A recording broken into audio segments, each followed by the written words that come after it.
Alright, welcome back to the channel. If you're new here, I am Squirrel, and here we make Dragon's Dogma content. Today, I am also naked. I won't be for long, so just bear with me. Here we have a chest. This chest has a good potential to give you the direwolf bow. Hold up, I'm not liking my sound quite yet. Let's fix this real fast. Excuse me.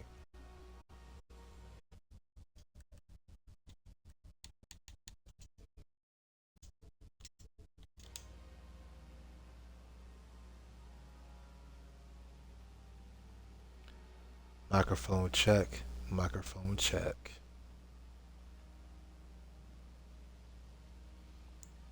Alright, let's try again. So we're going to hit this box real quick. Let me go ahead and save just in case I haven't done it.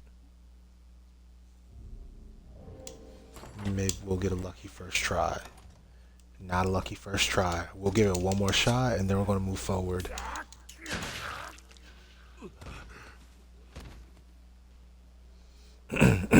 But why am I taking you out to a random chest in the middle of the Witchwood?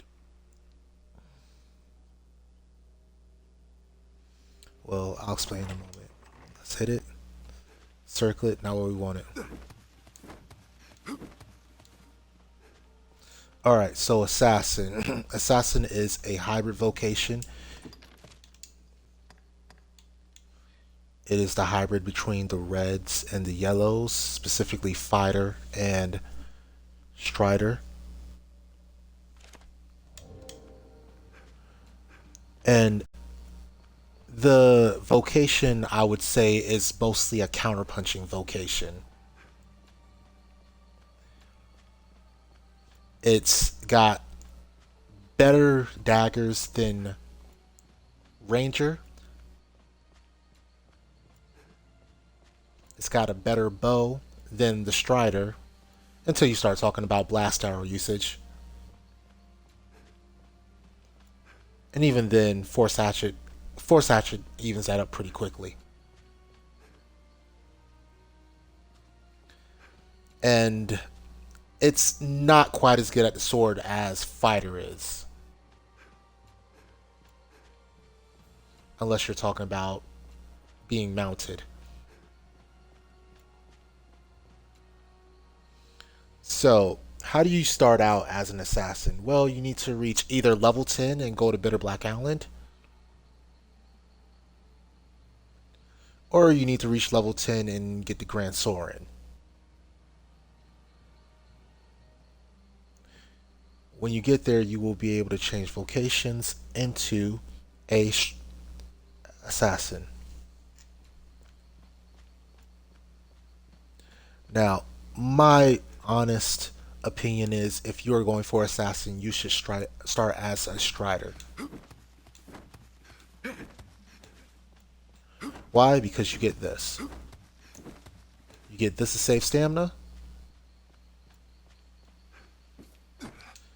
and you get this for extra mobility. I also highly recommend, since you have 4 different weapon types, 3 in real practice, but 4 different weapon types. Also highly recommend going and getting the Ring of Perseverance from Bitter Black Island at the very beginning of your playthrough. If you check under the description, make sure to leave a like as well. It would be awesome for the channel. You'll see a video by Whisper123, and it'll walk you through the entire process. Do what he did, and you'll be able to find a Ring of Perseverance. That will increase your discipline gain by 50%.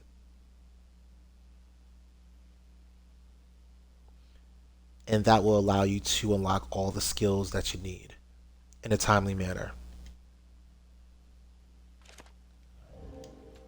The last reason I believe starting as Strider is optimal. There is a augment called Eminence. Now what it does is when you are airborne, it increases your damage output from strength attacks by 30%. Or to be more precise, it increases your strength stat overall, not necessarily your damage output.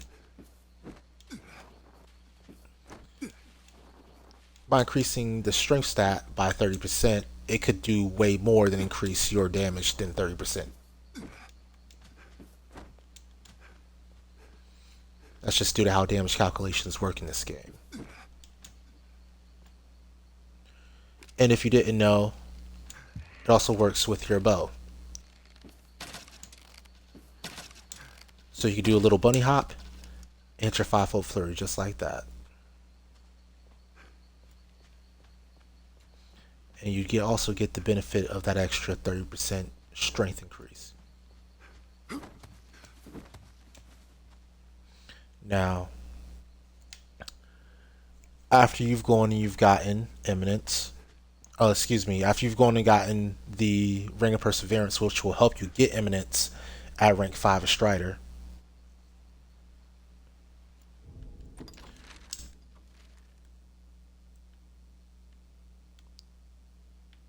the encampment. Pick up the short bow there. It upgrades to 2-star with 3 small thing. You get those from the regular brown wolves. They're a pretty common drop there. And then you're going to go out to the unusual beach. It's going to be chest number 4. Chest number 5. It's further along the beachhead. And you're going to save scum a chest. If you watch the very beginning of the fighter video, you'll be able to find the exact chest I'm talking about. You're going to get an iron shield out of that chest. That's going to be your freebie shield until you get the best shield in the game. Last thing you want to do is, before you start the Hydra side quest, the last possible chance you have is before you actually escort the Hydra through the Mountain Way Castle. So when you're talking to her there, you need to give Mercedes enough cloud wine to turn her pink. If you do this, you'll later on be able to get that best shield in the game. And the way you're going to do this is you're just going to buy the cloud wine from Reynard. If you can't buy enough cloud wine from him, you can create them using small nuts and Harspud milk. Eola sells Harspud milk and Cockatrice. Small nuts can be gathered from little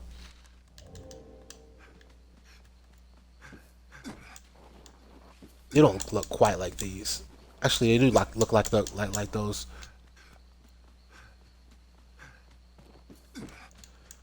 These types of leaves, you'll find a lot of them around like Cape, whatever this cape is, the Warrior's Departure. This area right here, right by the encampment on the side.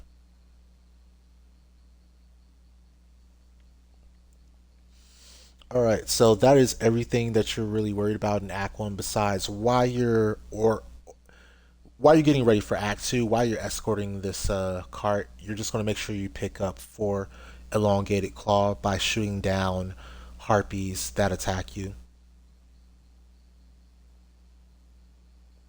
That'll allow you to upgrade your daggers when you get the Gran Soren. And you'll be able to purchase the stiletto, which will 3-star with those elongated claws that you've been picking up.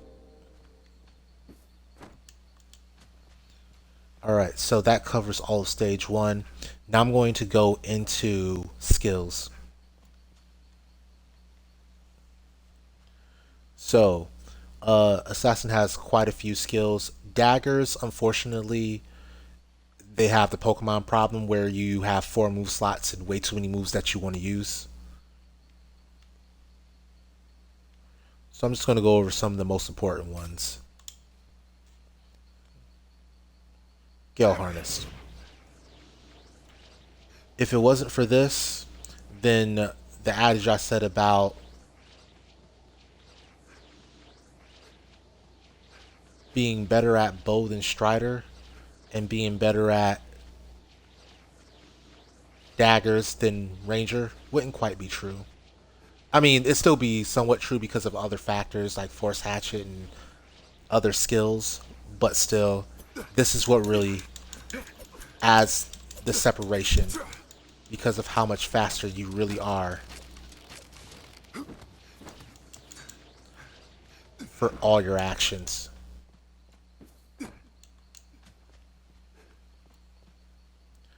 Alright, Masterful Kill. We're gonna need some help to demonstrate this one. Hopefully I can find a wolf close by.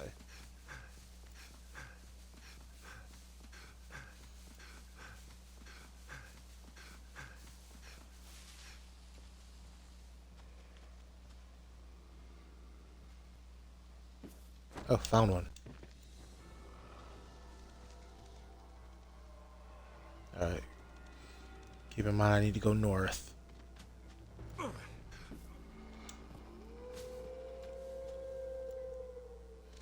So, you kind of just hold your daggers in front of you. It does cost you a lot of stamina, so you do need to kind of time it, but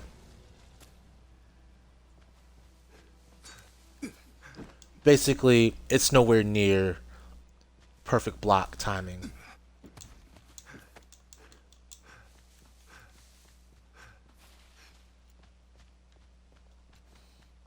And that is how you use that. Kisses is still kisses from Strider video. Swing like crazy, low scaling, low damage, but it attacks quickly. So if you're mounted on an enemy, you'll do good damage.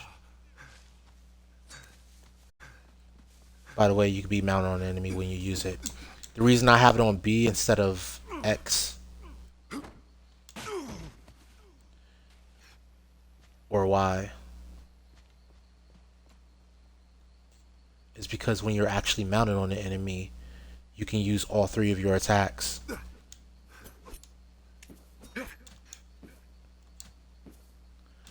Whereas if you put kisses on X or on Y, it would replace that attack.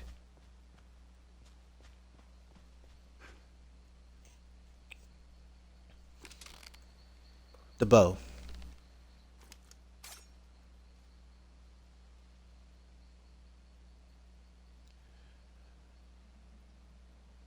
One second, please.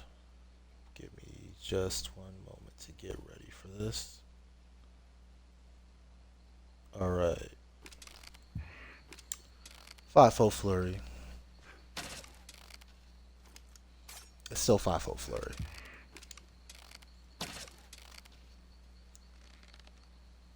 With the Force Hatchet, it becomes a slightly weaker 10-fold flurry. Or a twice as strong 5-fold flurry, if you want to call it that. With different effective ranges, of course.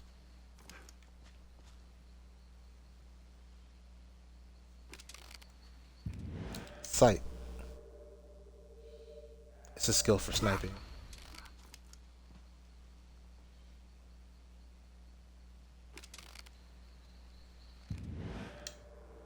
If you want to zoom in more, click your camera stick. You zoom in and out. Give you a little bit better perspective on what you're shooting at.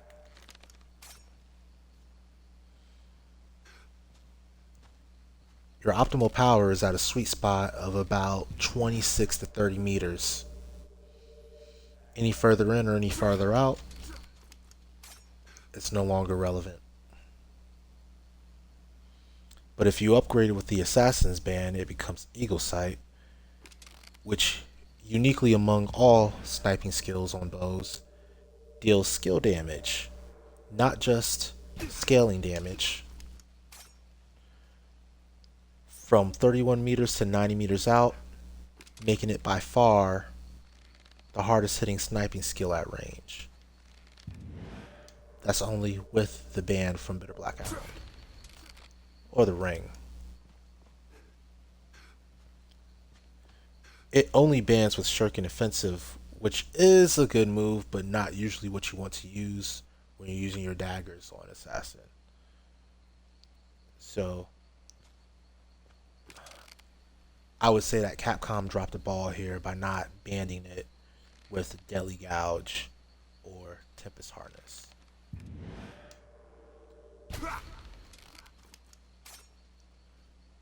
Last skill we'll talk about, Skewer Dart. It is a poor man's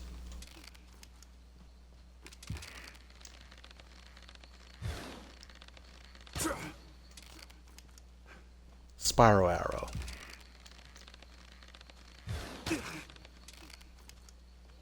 It pierces through an enemy multiple times, dealing 4 to 5 hits depending on range.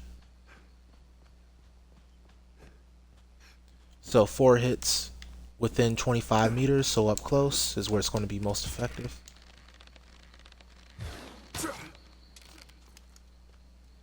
Further away, at that 26 to 30 meters, you're going to get 2 hits. And then beyond 30 meters, you'll only get 1 single hit. It has good scaling for a bow attack, and it's best used at about 11 to 25 meters. So that you get the 4 hits and the highest scaling. It's too slow to charge to be your main DPS attack, like Mighty Bend for the Strider is too slow to be your main DPS. But it's your best option for petrifying arrows due to the multi-hit attacks, or sleep arrows, or any other arrows that you're trying to use. So that's Skewer Dart. Now remember, we don't just have 2 weapons or even 3 weapons, we have 4. So we'll go over skills for the sword and the shield as well. Now remember, you can use sword and bow. You can use daggers and shield if you hate your life. I would say the assassin is most effective sword and bow, particularly with Force Hatchet. For the sword, you have, let me get started. Matter of fact, let me go over shield real quick, because shield is super simple. Swift Castle. Move forward, and that's about it. You just move forward. It lets you reposition yourself if you're under heavy attack, and that's about it. It's kind of a bummer. The fact that it even costs.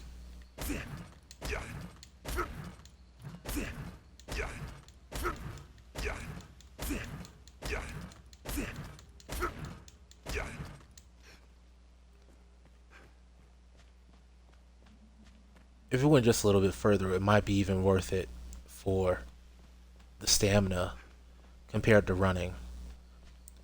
But it'd only be if it went a little bit further, and then we'd be competing with the Strider's Mad Dash.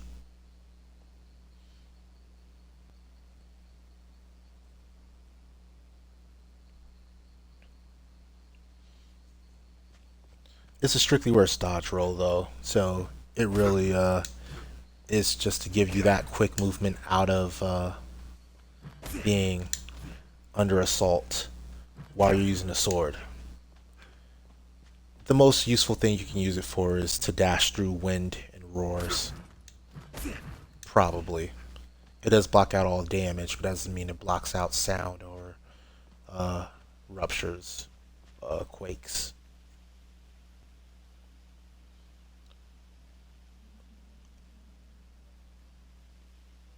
Enhanced response. Again, it's a counter move like before. I'm not going to bring it out to a enemy to show you because it would take a special type of enemy to show you how special this is. Now, it's still trash because all things that the Strider does with the shield is trash, but it is special trash. What it allows you to do is be hit by a magic spell and also get a counter animation, which normally does not happen with either Masterful Kill or Clairvoyance or pretty much anything else besides, well, yeah, those are only two actual counter spells. The other ones are more or counter skills. The other ones are more regular skills with counter effects. Like hindsight is a regular skill, but if you use it as a counter, it does more damage and gives you a slowdown. Same goes for shield slam. Um, Full moon isn't even a counter skill at all. It just gives you so many iframes that it can be used that way.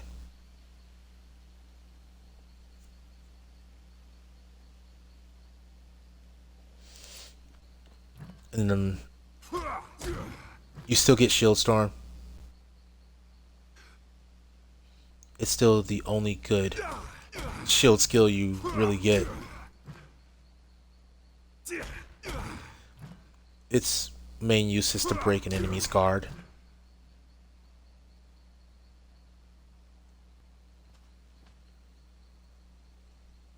And then last, there's the stare down, showdown, crackdown, I think. They all suck. Don't use them.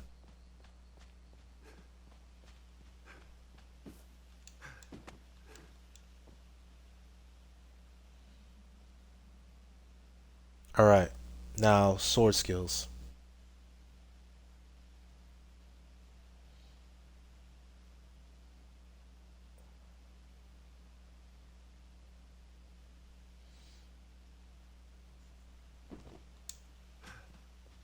Intimate Gambit.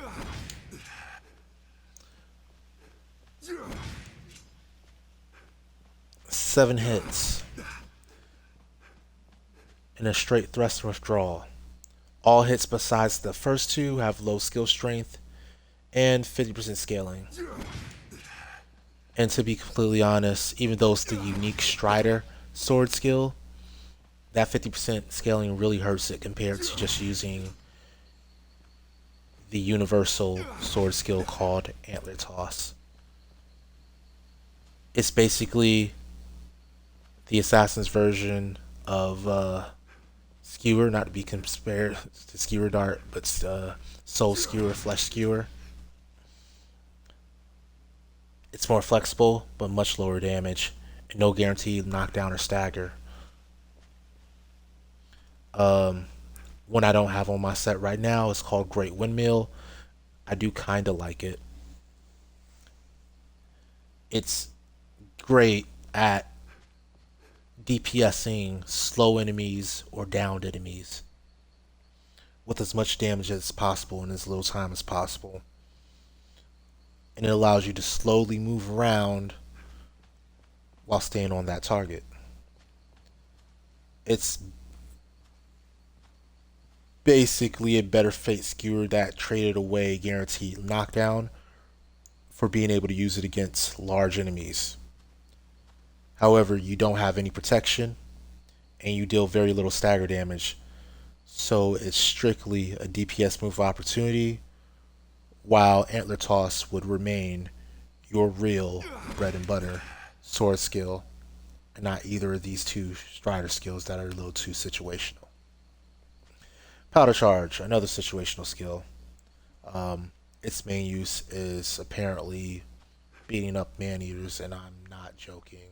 I can't think of any real way to use that.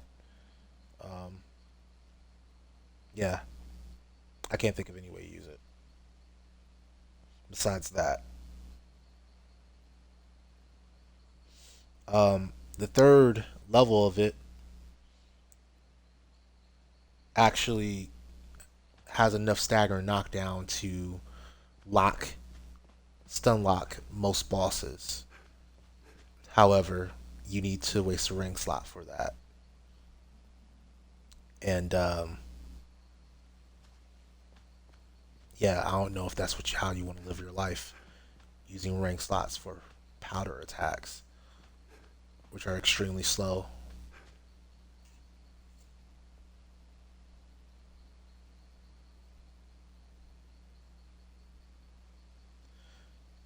Clairvoyance. It's masterful kill, but not as good. That's pretty much all I have to say about it. Um,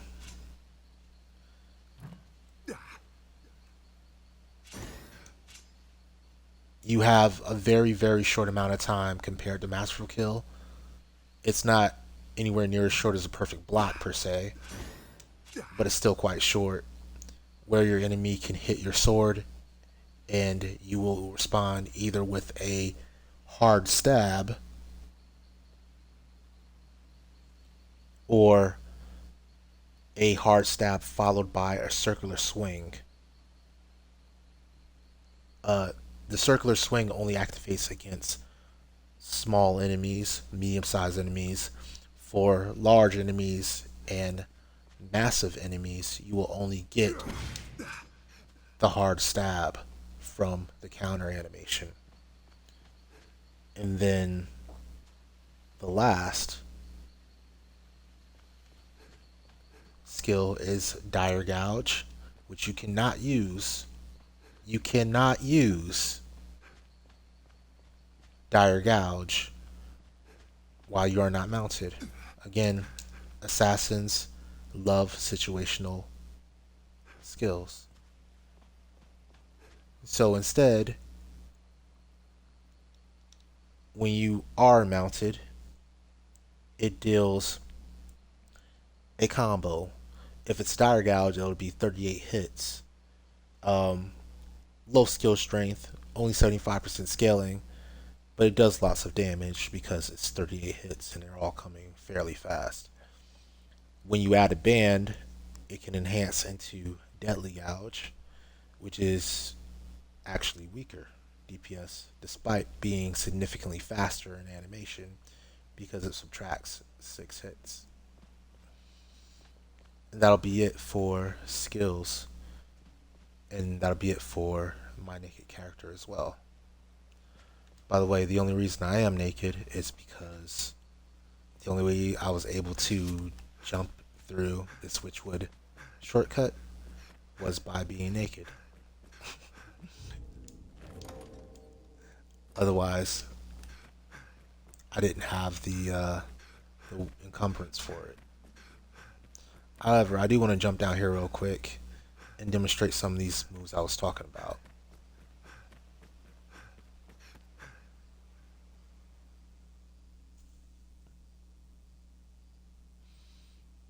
Now, remember we spoke earlier about the augment eminence.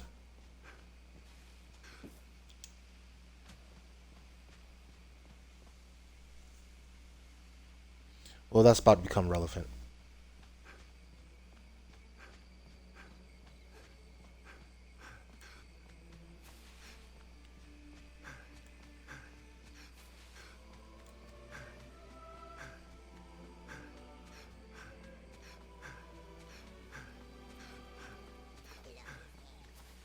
Oh, here we go. There we go. Come on. Now, you saw that? When you use enhanced response, you are launched into the air.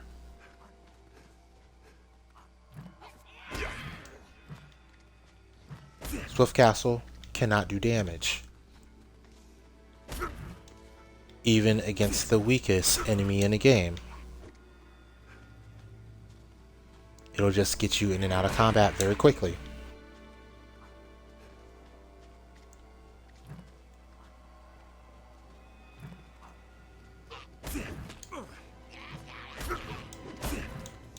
Hopefully it will.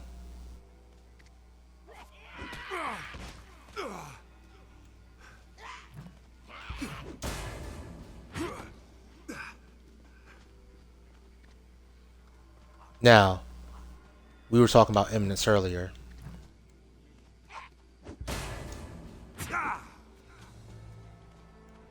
As you get enhanced response, you are midair, and therefore imminence is active.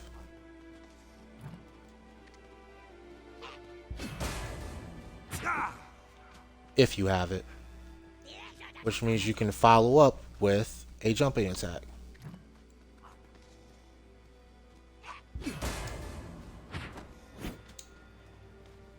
If you so please.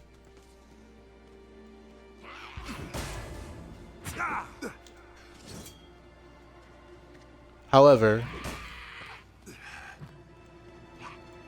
can also follow up with a grab if you so choose.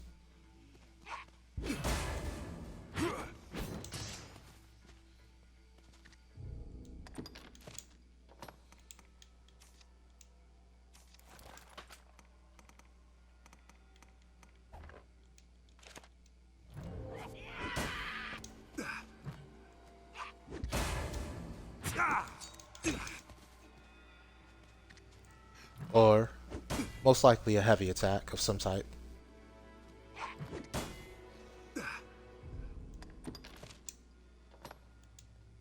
And that'll get the extra 30% damage.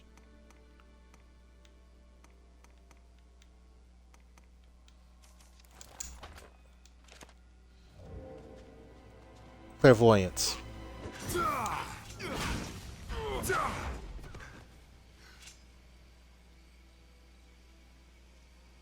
Countered.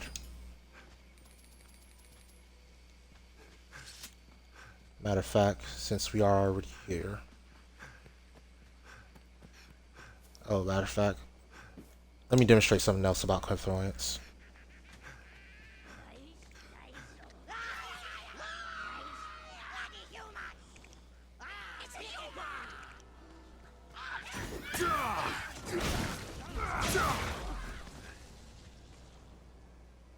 That circular sweep at the end will clear out enemies around you.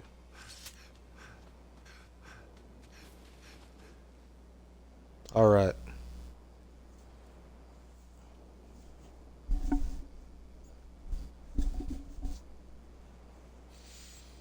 So next we're beginning Act 2.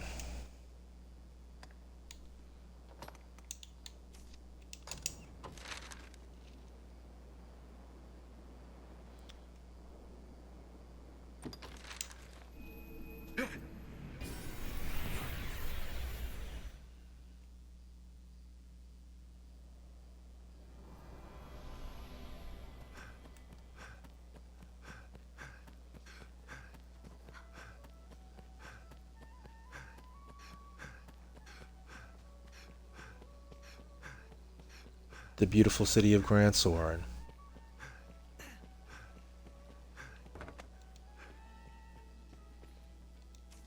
It is a prayer. Have your pick. Any you like. What will it be today? Here you'll be able to, if this is your first time, pick up 2 very powerful armor sets. A set of Vodoan armor, or a set of Queen's clothing. What will it be today? Have your come on. You can only equip the Vodoan armor if you are a male. You can equip the Queen's clothing if you are female. The Queen's clothing is significantly more powerful, even unupgraded. You'll find not.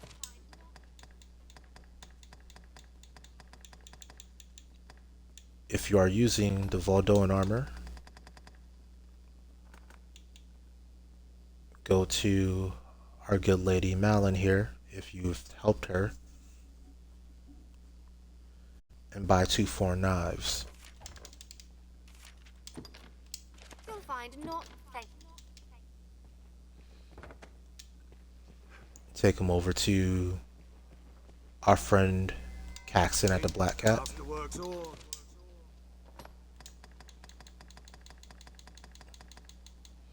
And you'll be able to upgrade this armor set to 2-star.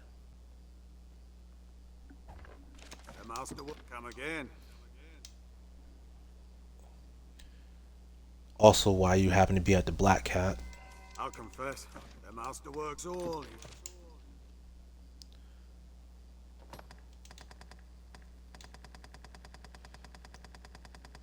you will be able to purchase the stilettos.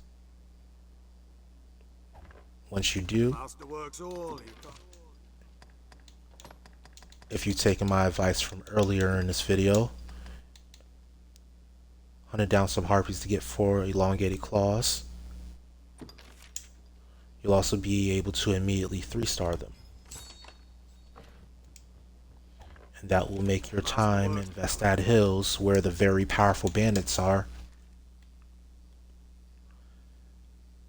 much easier, much less stressful. Because you'll be able to deal significantly higher damage. Last thing you want to do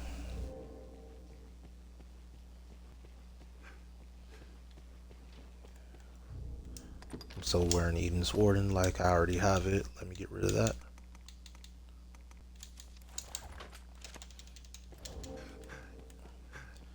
We want to take a trip to our friend Mountebank at the Black Cat.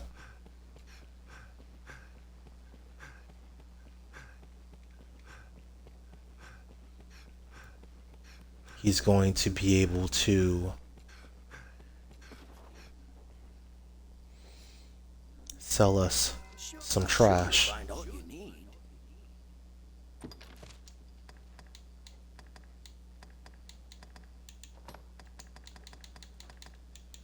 These trials only cost 200 gold a pop. You need 5 of them, and you will be able to upgrade. I'm sure you'll find anytime. A rusted bow to 3-star. Matter of fact, hold up. So, well, I'm sure you'll find all you need.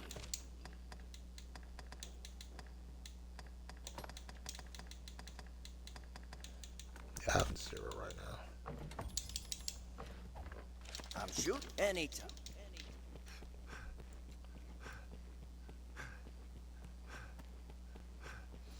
Trials are extremely rare, so I would not count on finding them anywhere else. You can, but it's more work than it's worth. 1,000 gold is nothing. Just purchase it from the Black Cat, because this bow will make your character significantly stronger. By the way, that was already upgraded at Reynard's.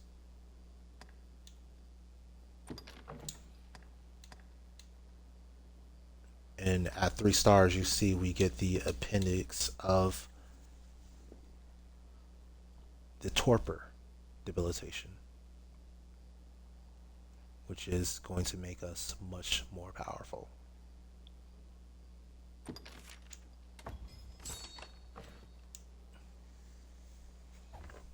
The master works all. You can't come again.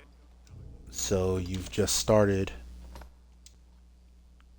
the game basically, and you already have a 3-star set of daggers and a 3-star rusted bow.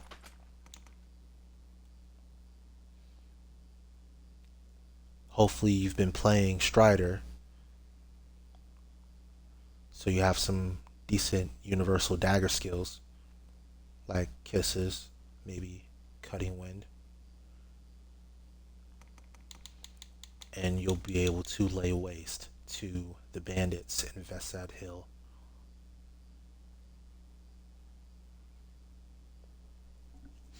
And you'll need to.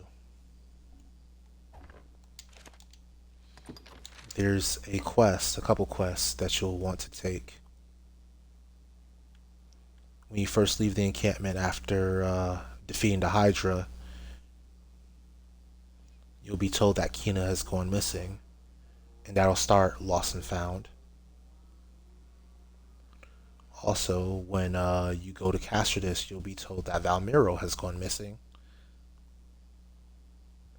and that'll start Dying of Curiosity. Now, you've got to start that one for yourself. You've got to look for someone called Marin, I believe, who will tell you that Valmiro is missing. He'll have a green question mark over his head, as most quest starters do. And then you will want at this point 6 green Warish and 1 Gran Soren. You will find Valmiro here on the unusual beach right after leaving Castradis Escape. Right here in front of the encampment gate, maybe a little off to the left. And then once you enter the Witchwood proper, you will find both Valmiro and Kina. But in order to get there, you need to fight through some pretty powerful bandits. That is where having Torpor with Pentadshot or maybe Skewer Dart, so you get it in one shot, will benefit you significantly.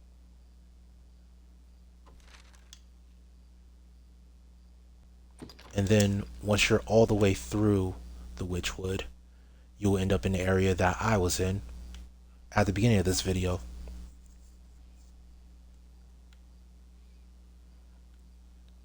Where you will find that chest which can hold the Direwolf bow, which is your first actual good bow.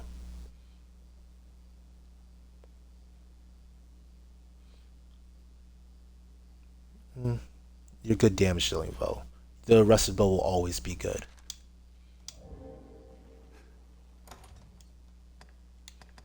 Let's demonstrate.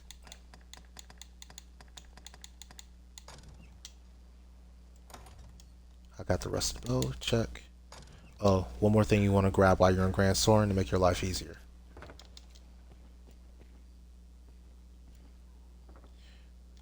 You're going to go to the inn, of course. You're going to go to your tools, and you're going to go to the bottom, and a eternal fairy stone will be in your inventory.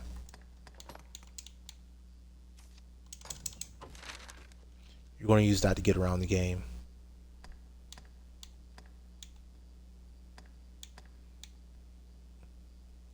We'll go here. Well,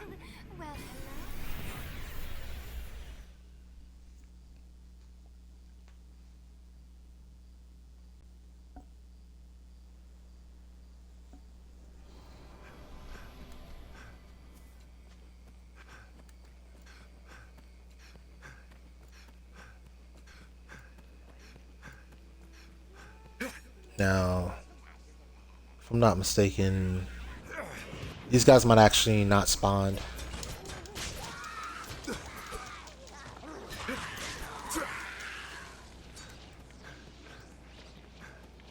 If they don't, we'll just keep moving forward, or I'll wait until daytime and try again.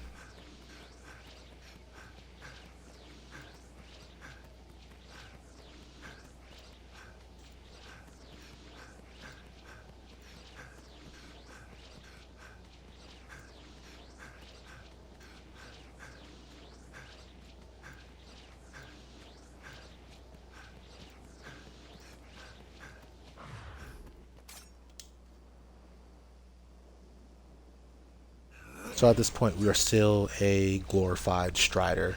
Not even a glorified Strider. Striders are better.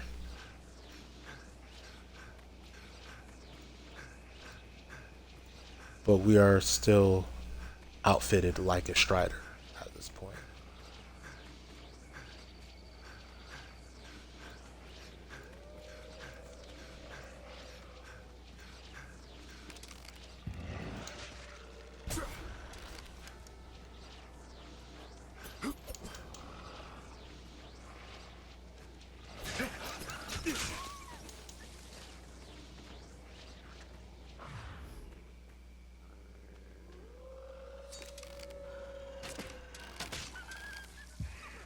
Now you will notice the rusted bow has a very low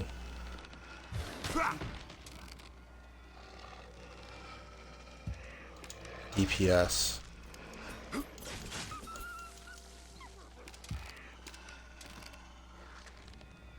Your damage output is replaced with functionality.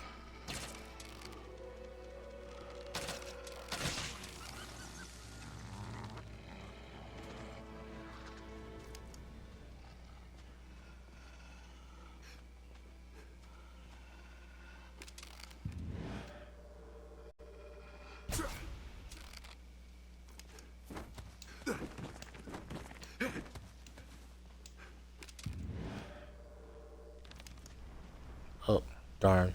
I got too close.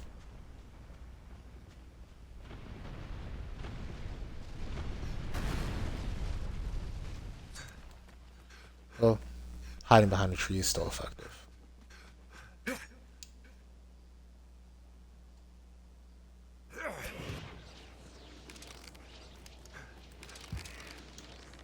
Let's see.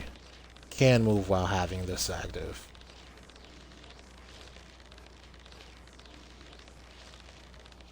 Oh yeah, they are replaced with... Alright, that's worthless to me then.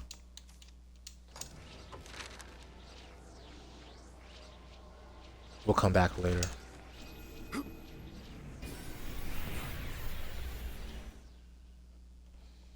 Alright, so your next big item upgrade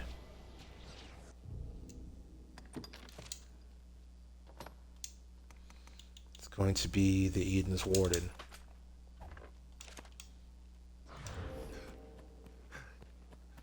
It is a sword, so now you are a sword and bow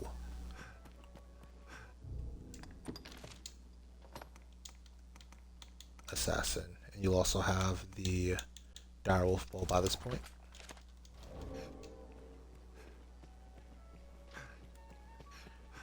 Now, the direwolf bow you got back at the Witchwood in that chest. The masterworks all. It upgrades with 5 large fangs from... Actually, never mind the 5 large fangs. The 5 small fangs from regular wolves. Let's just go for 2-star now, because we haven't fought any direwolves yet.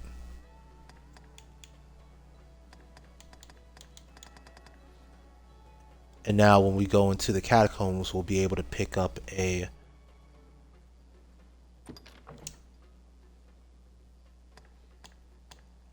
Eden's Warden from chest number 8.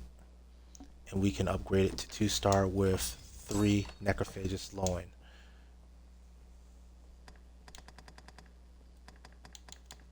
Do not be tempted to grab the Scalding Razors.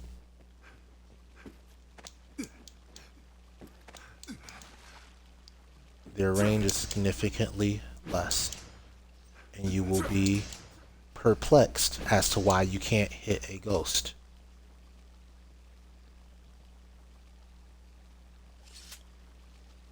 Also, swords and daggers both.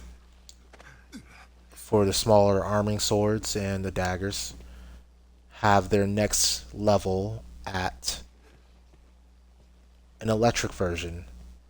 Either the galvanic razors or the Khaled Bog. So you won't be able to get a new, better weapon until stage 4 when you'll get access to all mace.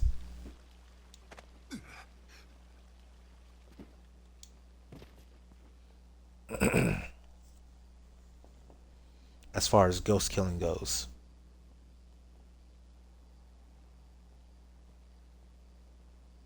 Now, we are nearing the end of stage 2, but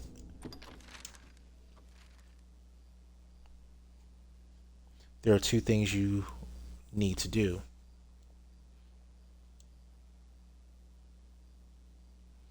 You need to, once again, go fight harpies. You can fight them over here, or through the Mountain Way Castle Pass.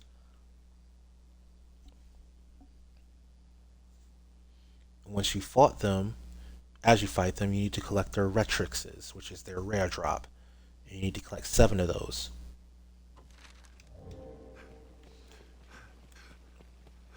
You also need to accumulate 300,000 gold. Excuse me, I misspoke. You need to accumulate 400,000 gold. Yes, 4. It's a lot. And when you accumulate all this gold, you're going to take it to Mount Banca the Black Cat, who is surely a millionaire at the prices he's charging.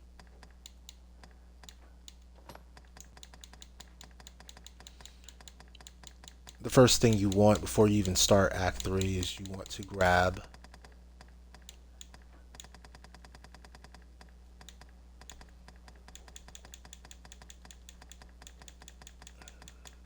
I believe I already passed it. Here we are. Here's our baby. The best weapon for an assassin, period dot.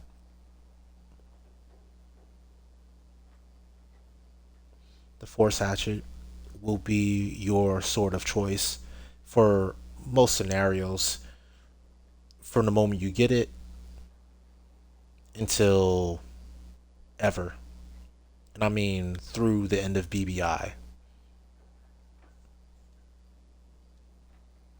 Even when you're on level 200, this will be your same weapon.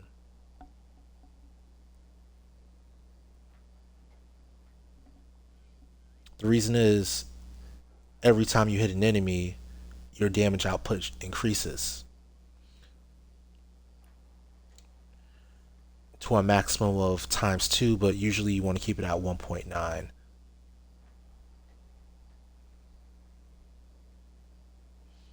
And that also applies to your secondary weapon, which can be a bow.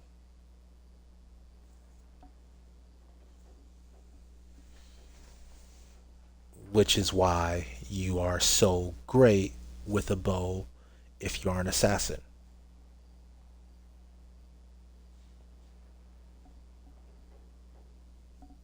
So now we've gone from being a poor man's strider to a very, very strong hybrid. I'm sure you'll find out anytime. And to show you what I mean, throughout this entire series with every other vocation, you've seen me with, sometimes with Silver Forge, usually with Dragon Forge weapons.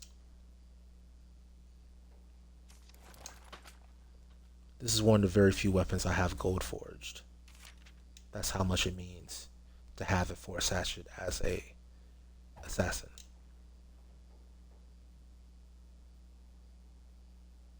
The other thing you want to buy from Mount Bonk is actually relatively cheap for his weapons. It's the Griffin Bane.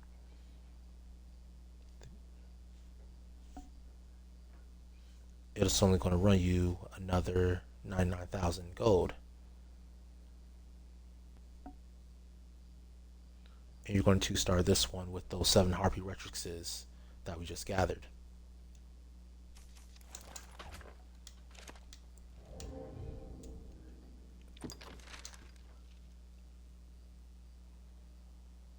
And last thing you want to do if you have any more money left whatsoever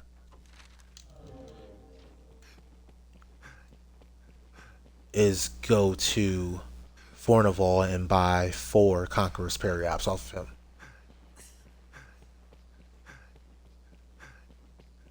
After you've done all these things, you've pretty much guaranteed that you can kill the griffin that spawns at the beginning of stage 3. And if you fail to kill him, he locks out all griffin spawns until you slay the griffin at the end of stage 4.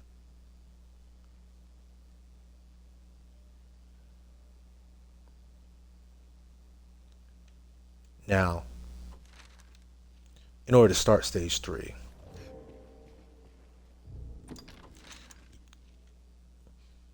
after you've done a few quests in the Pawn Guild, you'll be directed to meet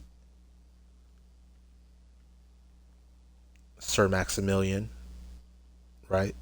I think it's Maximilian up here in front of the Duke's Domain gate. Go ahead and meet him.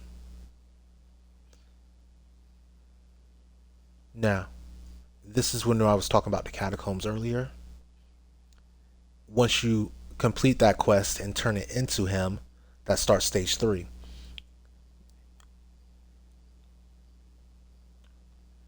You can go through the Catacombs and do the quest without turning it into him, and you will not start stage 3.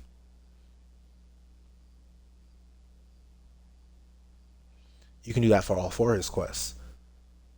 Stage 3 does not start until you've turned the first of those quests in.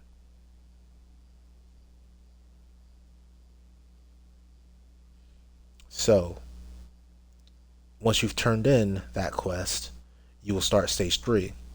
And once you start stage 3, leaving the town through this gate right here, not warping, not running around the other way, but properly leaving the town through this gate and running straight out, will spawn an event griffin that will attack a cart and then fly away after harassing an ox and taking it away.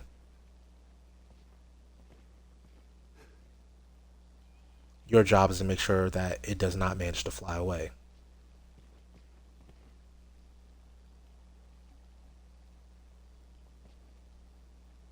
Moving forward in stage 3, remember we talked about Mercedes and making her pink, which means raising her affinity to max.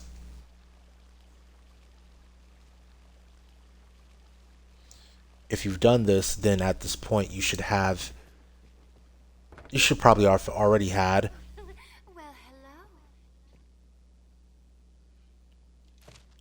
hello. on the escort notice board here in the Pawn Guild, in the inn, a quest to take Mercedes on over to the Shadow Fort.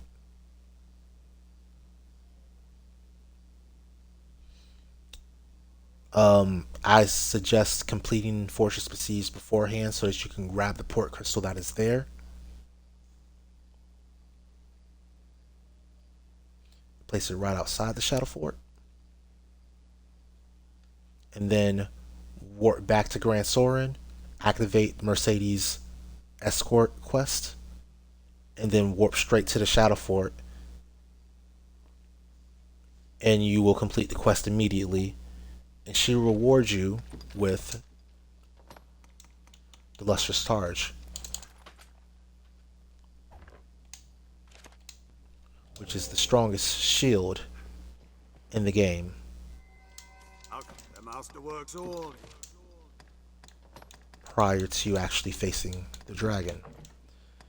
And you will 2-star it with 5 silver ore that you've hopefully collected while you were in the Catacombs or Water God's Altar or wherever.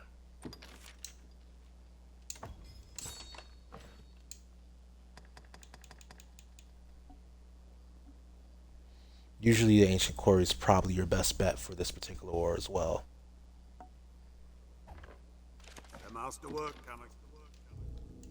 Another one of those quests that Sir Maximilian gives you will take you out to Hilfiger Knoll eventually.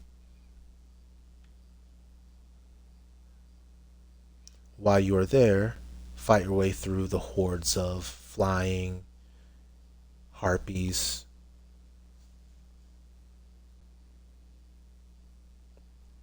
to the tip of the spear. The tip of the spear, there will be a gather point on the ground.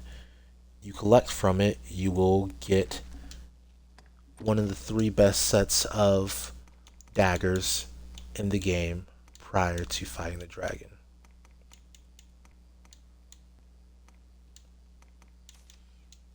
Signs of Valor.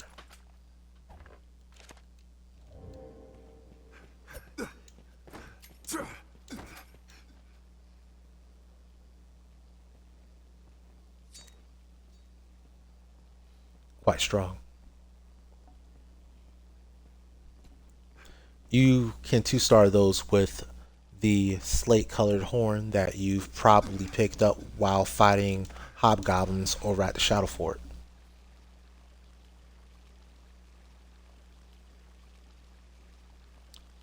Next up,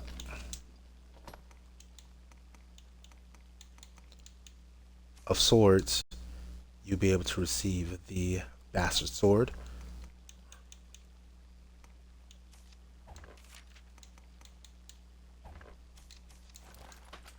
It will be stronger than your Force Hatchet by a country mile at this point.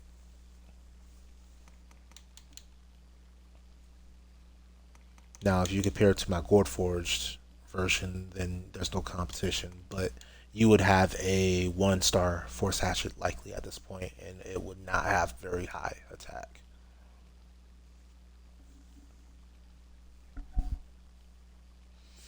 The Bastard Sword is the most damaging sword in the game.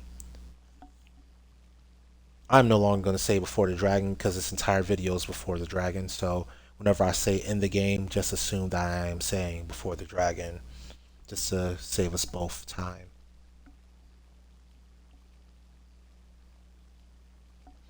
You will 3-star it with more ore that you've collected from the ancient quarry.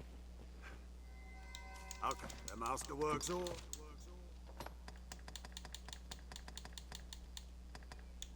I've already got it. It'll be 6 unremarkable ore.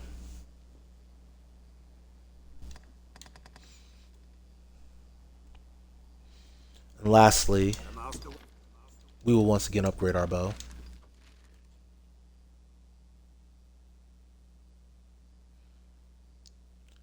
As we are completing Thickest Thieves, we will travel to the top. Actually, let me show you exactly what I'm talking about.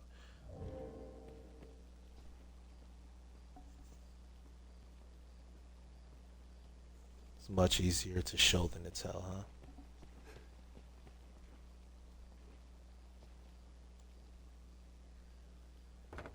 And while we're showing and telling, I'm going to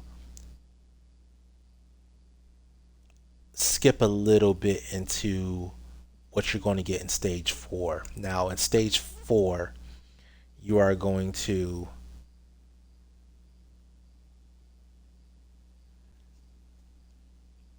first have to meet the Duke in order to activate stage 4. But after you've done that, you are properly in stage 4.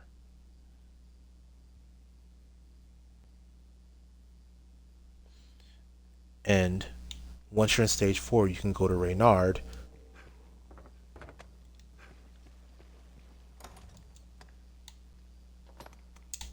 Matter of fact, I don't think Reynard is anywhere close to anything that I care about. Yeah, that's unfortunate.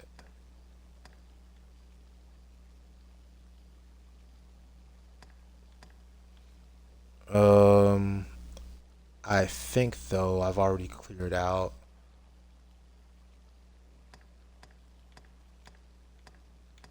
Yeah, I think I already cleared it out. Give me 1 minute. I've got a shortcut there.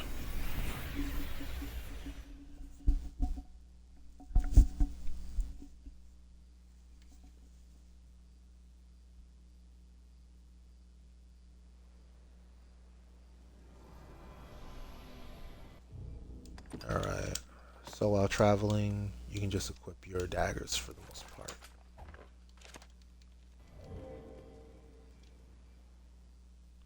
Just makes more sense.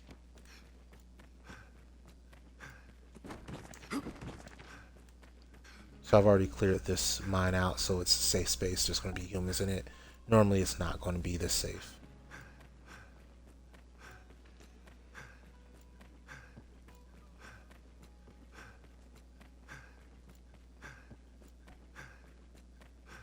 This is the ancient quarry where you collect the silver ore and the unremarkable ore that I was talking about earlier.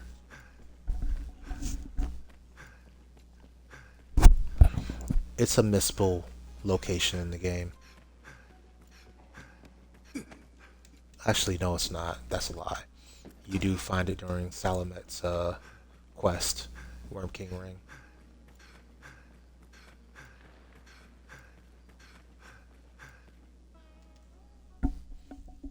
You just, by that time, you've already probably missed of merchants and monsters.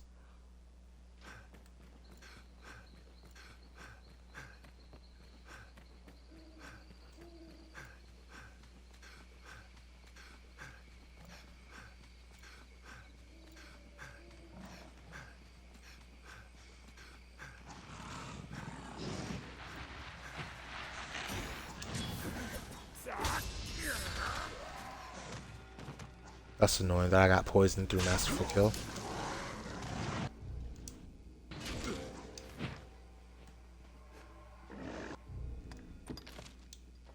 Let me demonstrate Force Hatchet real quick.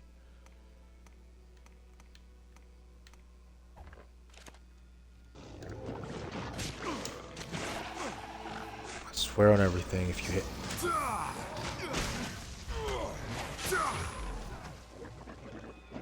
Alright, so I'm at stage 2 of Force Hatchet. Until I get hit again, I will have at least 50% extra damage.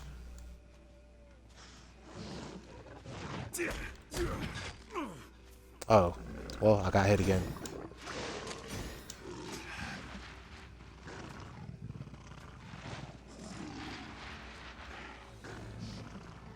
What are you doing? That's so annoying. Alright. Time to demonstrate Rested Bow, I guess.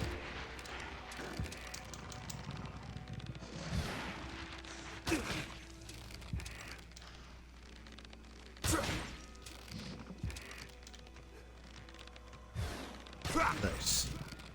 Now you see on smaller enemies, it's less effective at applying that torpor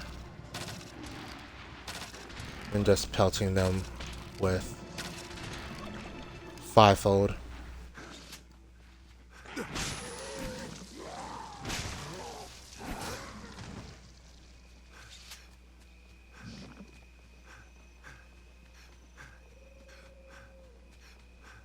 Alright, the reason we came this way in the first place was for Reynard.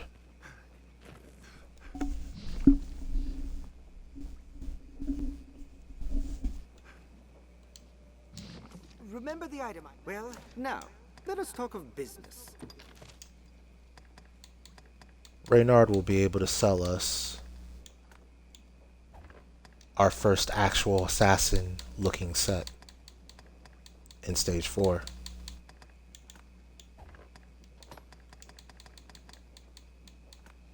So we'll go with the scale set.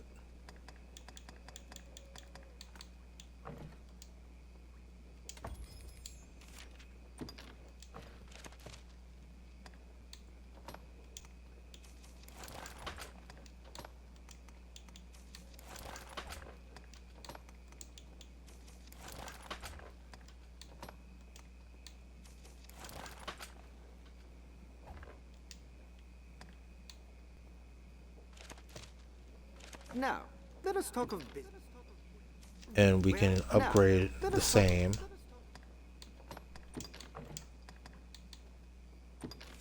Fiend's Purchase you will find at the Shadow Fort.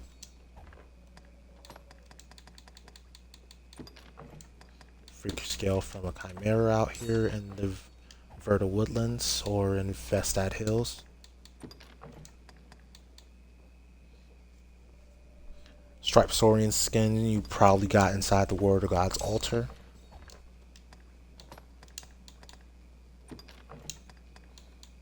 same. Now, let us talk of business. Pray, call again soon.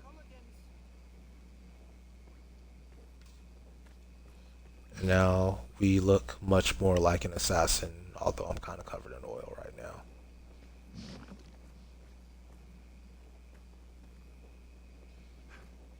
Alright. Aye. Just name it, sir. And now I can get rid of some superfluous equipment.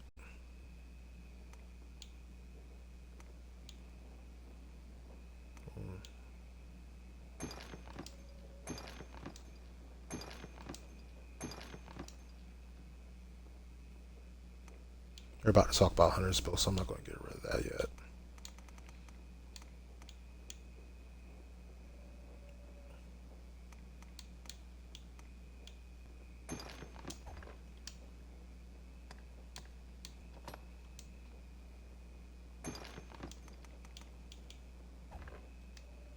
Just name it, sir.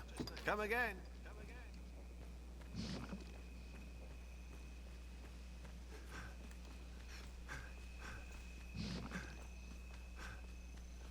Alright.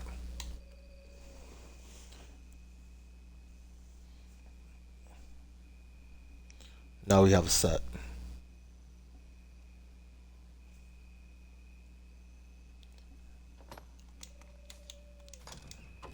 But technically before this act ended, we could have, should have, would have, didn't.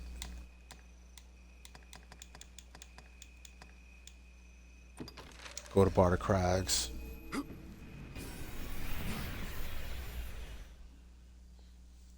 Where during the Ophis quest, Thick as Thieves,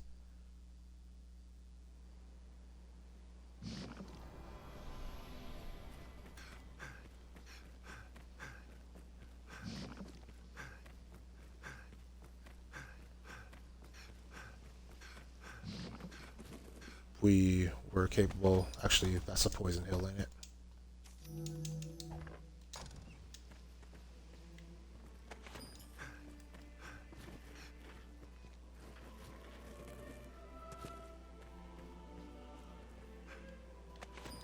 What does Cragwort do?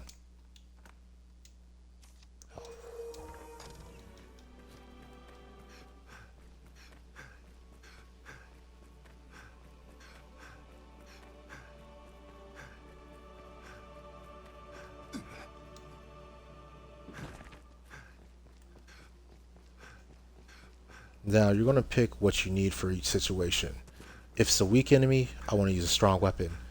If it's a strong enemy, I want to use a weakened weapon with a debilitation.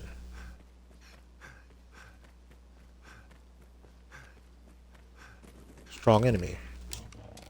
Chimera.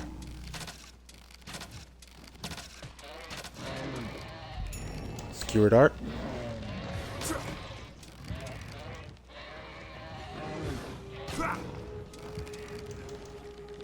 Me having trash accuracy. That's a meme now.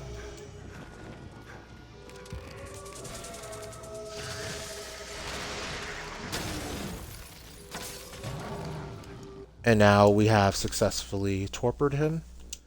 And now we'll rip him to shreds. We're going to pretend we already have the Hunter's Bow because we should.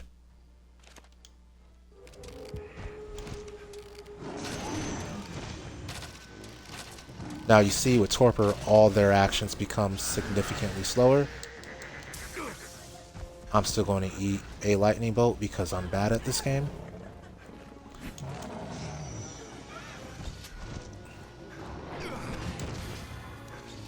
And I'm still using Intimate Bandit because I don't pay attention to anything that's going on.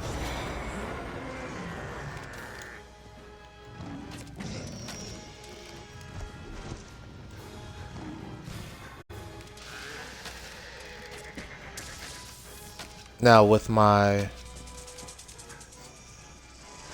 stuff, I need to be a little bit cognizant of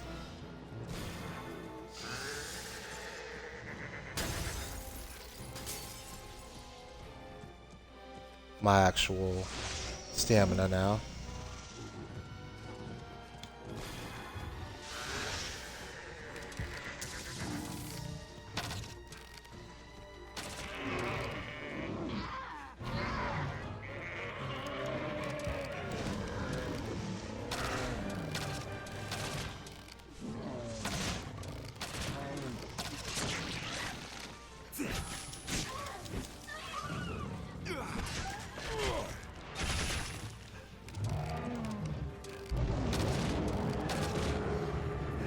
Now, I'm in a bad position.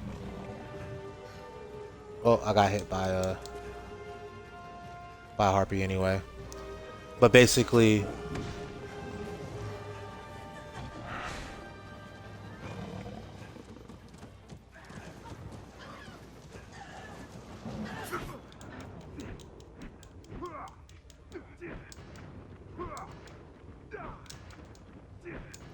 alright, I just need you to... So you see, because he's a large enemy, I don't get the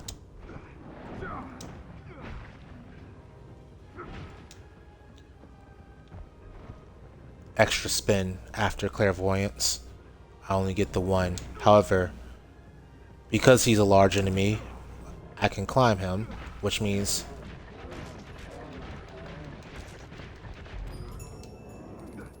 dire gouge is an option.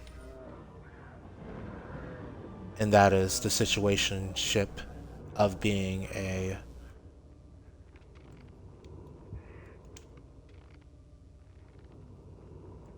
assassin.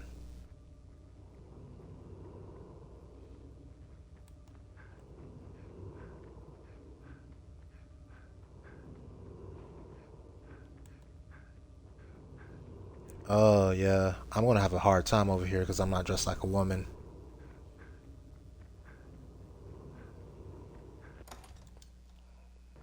Ugh.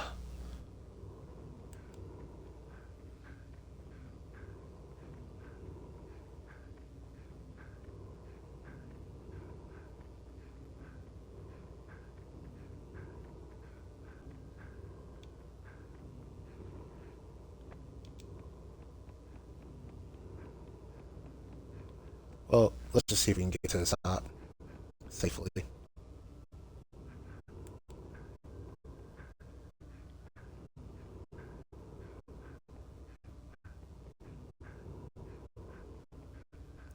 So what you need to do, sorry if this me dying sound is distracting.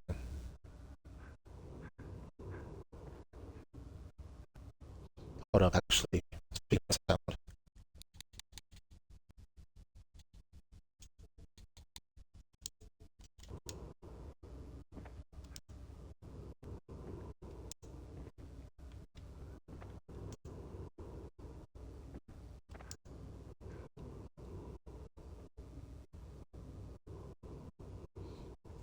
Sound check 1 2 1 2.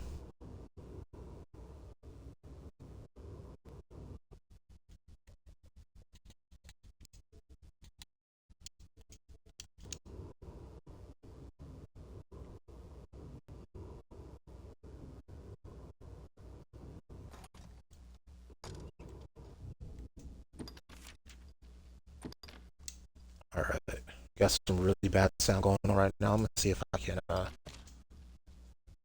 fix it.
don't know where that pulsing's coming from.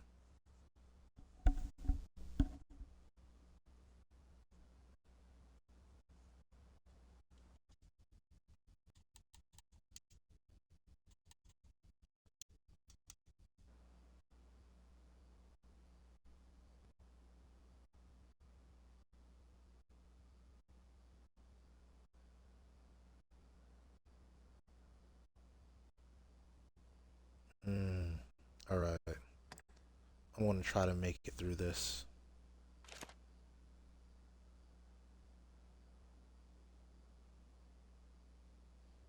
This sound's going to be a bit choppy. Please excuse my my terrible audio though.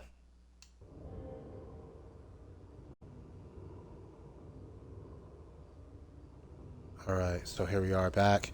This is the chest you're looking for at the very, very top of Ruins of Heaven's Peak. I've referenced it several times in other video videos, but this one's going to have our weapon in it that I'm using currently, called the Hunter's Bow. Oh, first try. Good luck for me.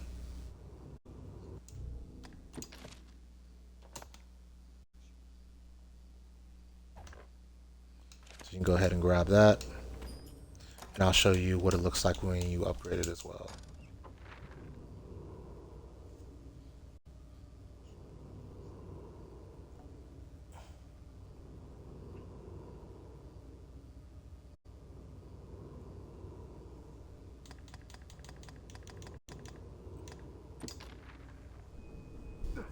So stage 4. We've already talked about stage 4. I'm gonna say that we were already in stage 4. We just did some stage 3 things a little bit late.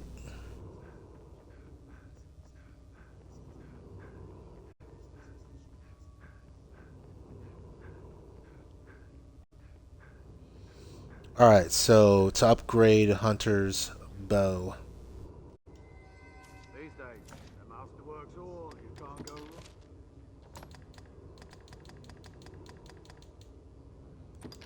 3 freakish mains. Remember that monster I just fought, the Chimera?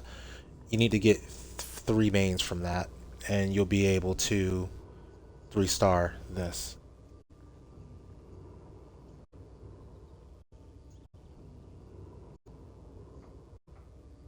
However,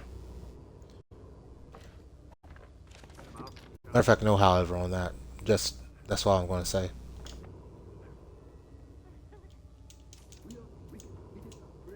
Have your pick. What will it be today?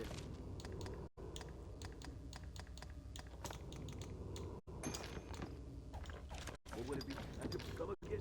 Alright.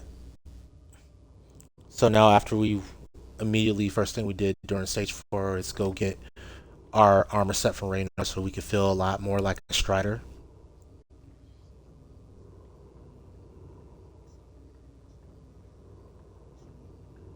Or an assassin rather, excuse me.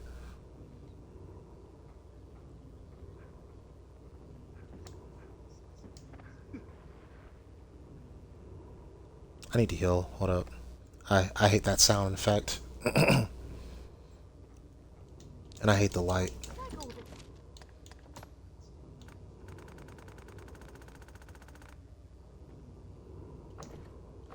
Matter of fact, it's faster if I just... I have to think about how many times I have to hit the use button.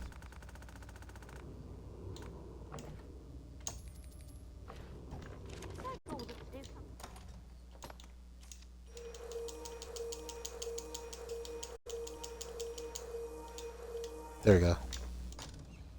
Full health. No more annoying sound.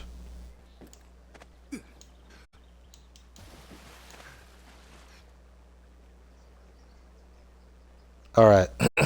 So, here's what our set looks like now. Force hatchet with it. Bow with it.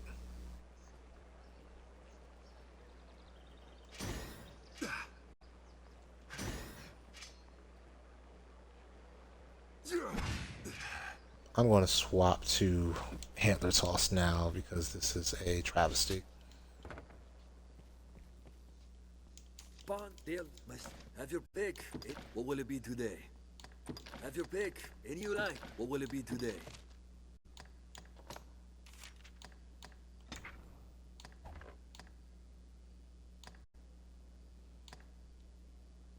That's all fine. Although at this point I kind of wish I had Pentad shot, so I'm going to switch to that.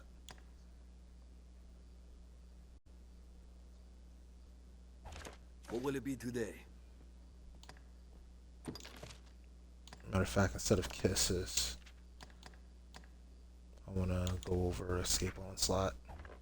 What will it be to have your come again?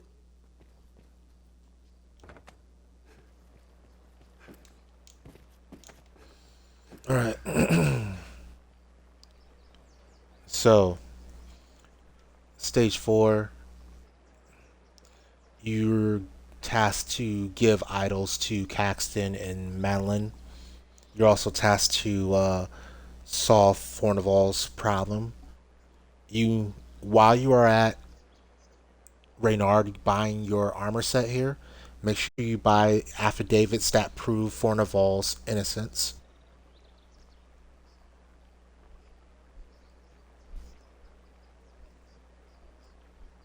Unless you know where to get the good ones at that are free.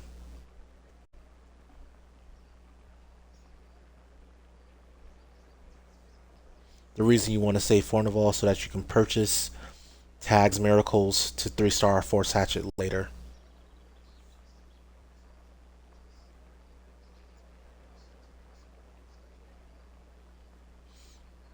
Now, Pleached Limbs is what you'll get from Caxton by giving him the gold idol and waiting 3 days.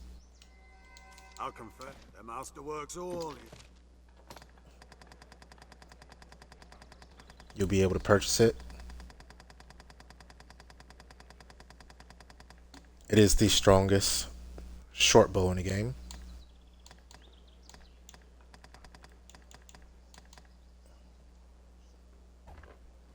The masterworks all. And to upgrade it,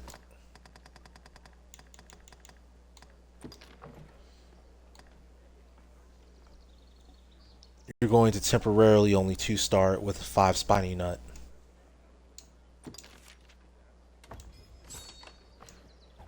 The masterwork come again.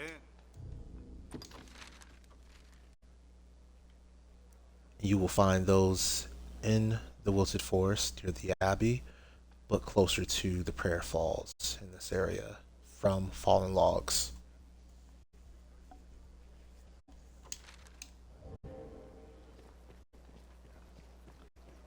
From our lady Malin here.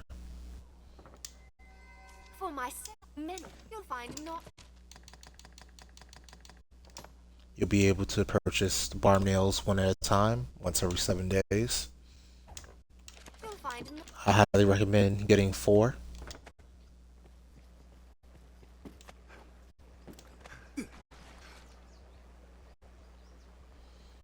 And then you will press on with questing.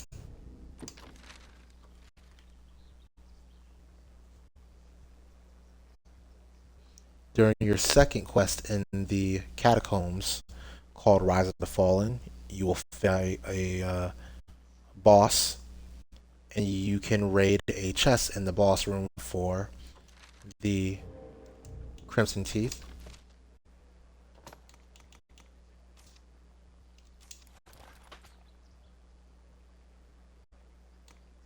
You don't need to upgrade them, but you can using 3 Freaker's Claws if you have them available.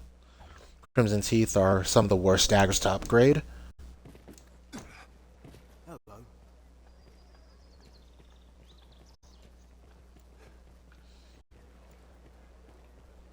But they still do upgrade, which means they still do slightly more damage.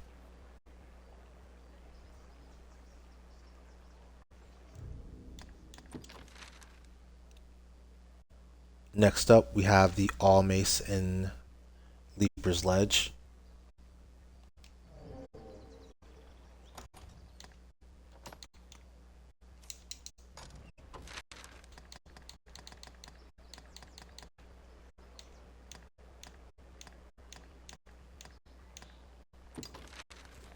Let's go find it.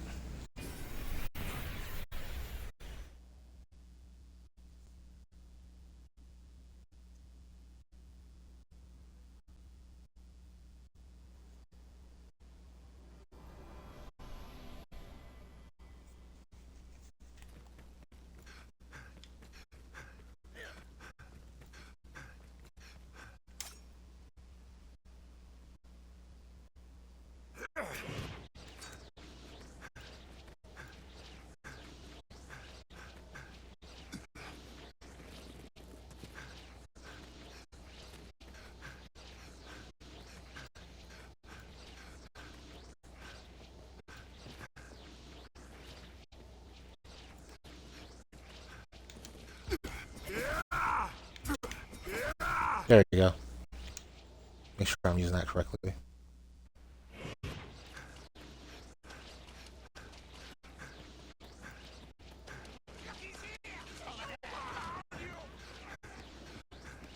Jump. You want to fall in the water in order to get there as fast as possible. However, you would normally be on Leaper's Ledge because you're doing the quest Conspirators, so you won't necessarily take the way I just took to get down. Oh wow. It's actually not a good spot.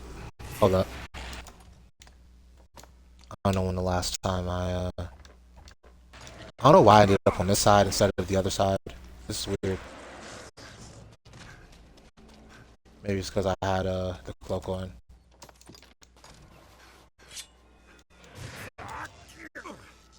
That's so annoying.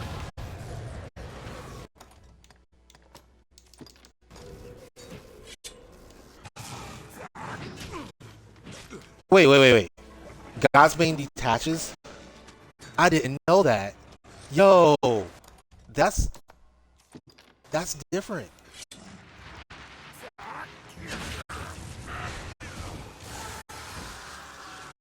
I didn't know that. Is that new knowledge or is that old knowledge? That can't be new knowledge. Somebody's had to try to do it before. Yeah, that can't be new knowledge.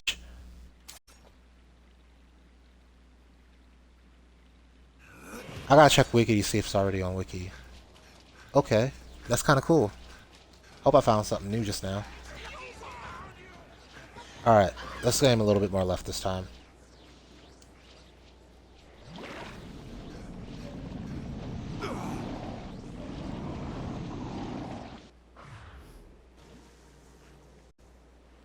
There we go. There's the right side. Alright. So Leaper's Ledge should be behind us. Or actually across this bridge over here.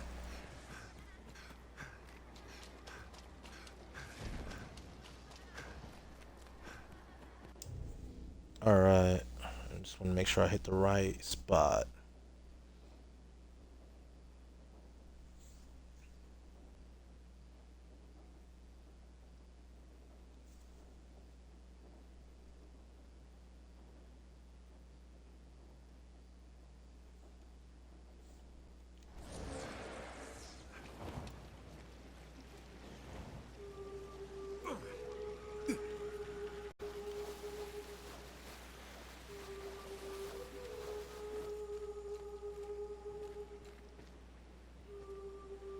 I hate those things so much. Like, with a passion. Alright, here we are. And this is why I put on Pentat Shot.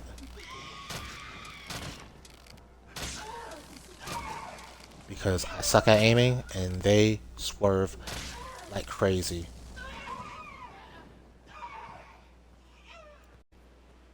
Alright. All Mace is your best weapon against ghosts. So it's fitting that we get it where we need it. Or we get the Animistic Robe. That's actually... Oh, wait, no. This isn't Bitter Black Island. I can't just jump and die.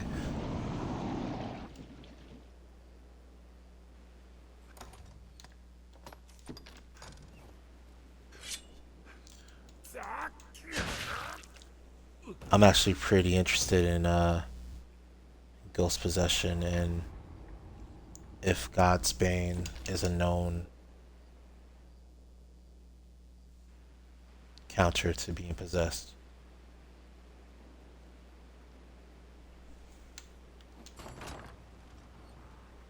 Terminal Gyre. It's an okay magic bow. Second strongest that you can get if I'm not mistaken.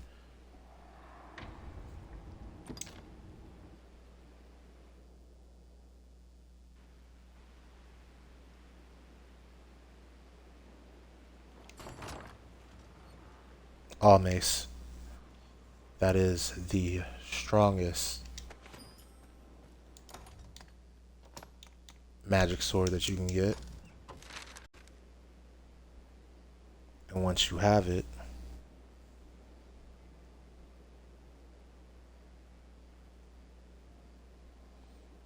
you are able to deal with ghosts efficiently once you have it and you upgrade it, rather. Give me a second. I'm going to try my audio fix one more time.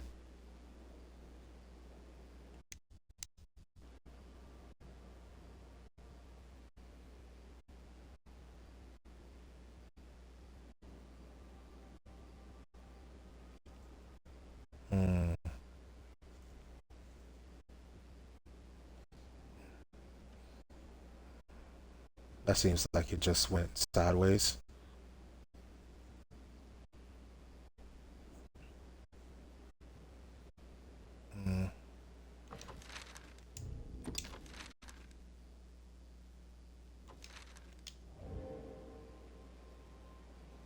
Sometimes it feels like I just need to hit the start button.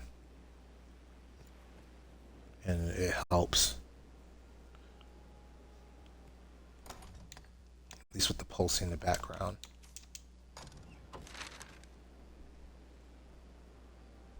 Alright, let's head on over to Gran Soren.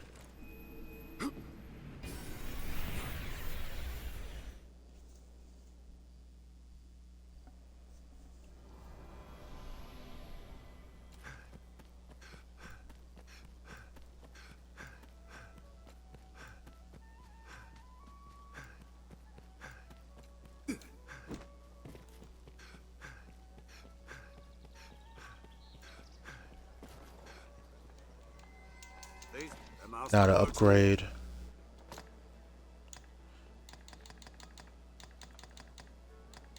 all mace, it would take 10 glacial pinions. You should have no issue collecting those. Snow harpies are everywhere at this point in the game. It is out. Pray. Have your pick. What will it be today? For anything, you can't get away from them.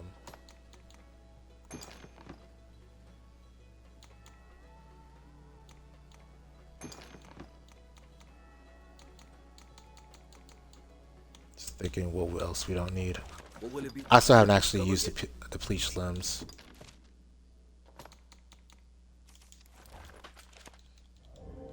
Pond, Dale, myself. Have your pick. What will it be?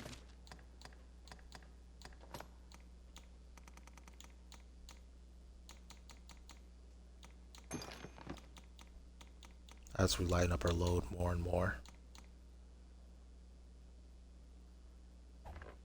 What will it be today? Now, just for reference, our previous set versus our current set.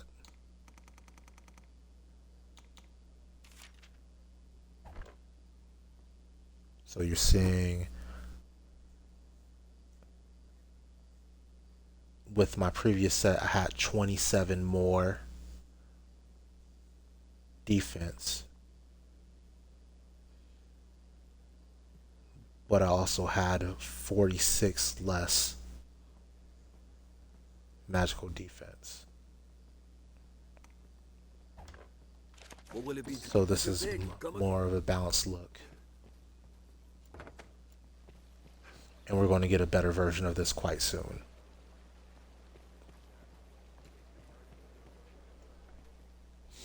Now,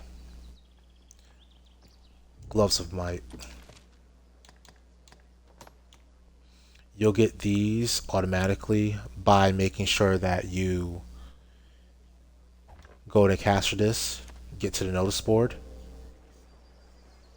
before killing the griffin, or really pursuing the griffin during Griffin Bane. There's going to be a quest called Winged Reaver.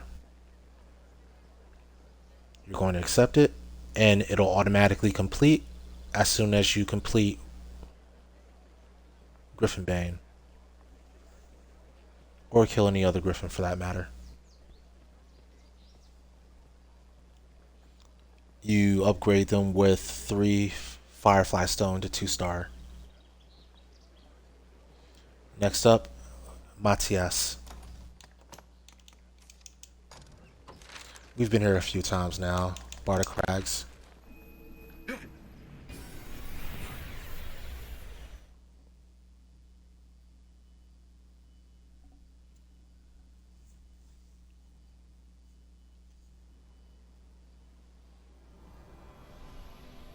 Matthias is one of the better merchants in the game. He hates my guts. I don't know why. Oi! Come, don't be... But he will be able to sell us the Brigandine Jerkin. And we will gladly take it from him.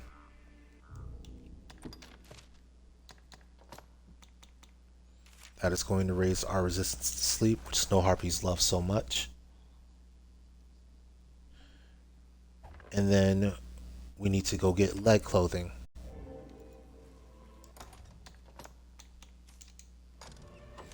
I'm not sure if this place is open, actually.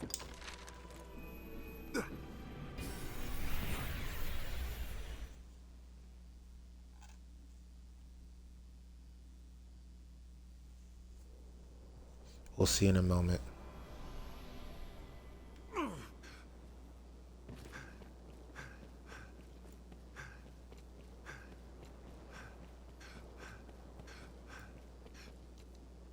Oh, you can go into Bluemoon. Interesting. Alright then. I guess we're doing a Bluemoon run through. So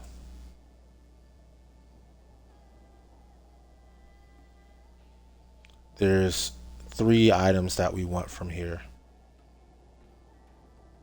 And this will be the end of stage 4 once we get these 3 items. And also save Fornival. Number 1 is we want to get the chest 2.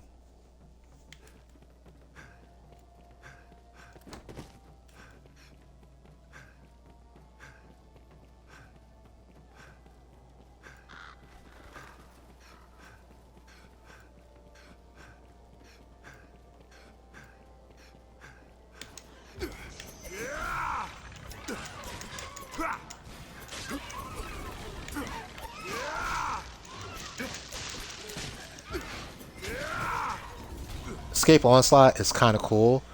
If you like Elden Ring and you like turn around backdashes or whatever, it's a really cool attack. It works very similar to that mechanic. You can turn around to backdash towards the enemy and then later point your stick at the enemy. Kind of a better version of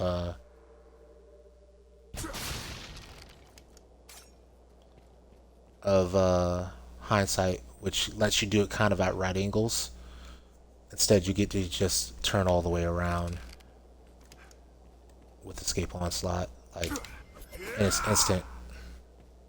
However, you don't go quite as far. So you can use it kind of like a poor man's Blitz Strike with a kick at the end. Alright, so this is chest number 2. This is the chest that one of the 3 chests that we came for.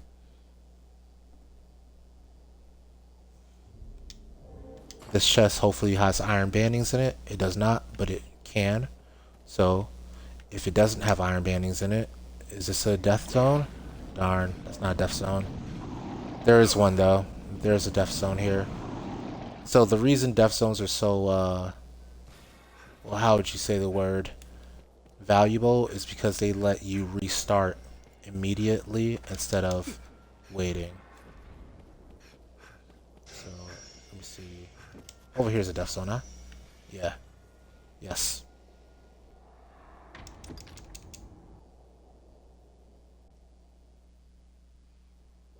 Otherwise, you'd have to go back to the main menu screen and wait.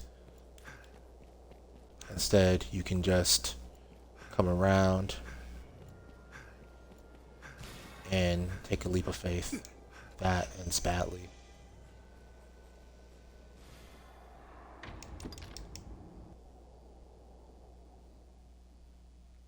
That's if you don't have Godsbane, which you should not at this point in the game. Unless you're cheating like a big fat phony. But anyway, keep doing that until you get the iron bandings. I'm going to try one more time, then I'm going to move forward to the next box.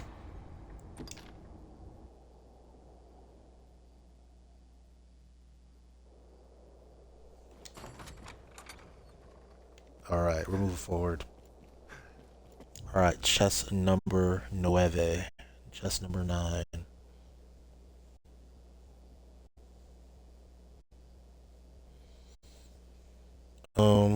I think I'll have to. I don't know if I can get up to the top of the tower. We're going to try though.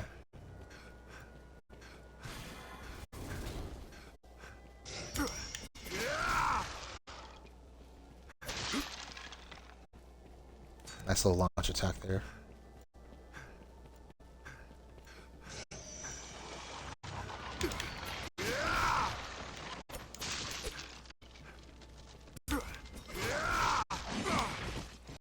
Ow.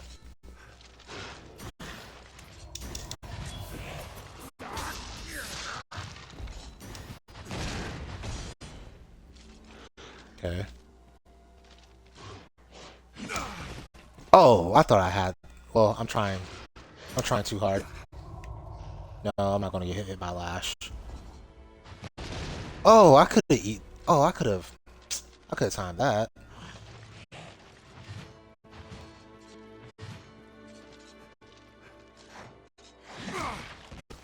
That's deceptively fast, though.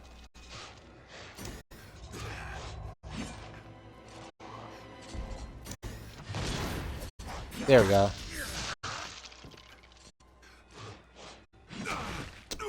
I will always get hit by that, huh? I'm just that bad. Not that time. Ha. Oh, you're kidding me. And then this one won't open, huh? Yeah.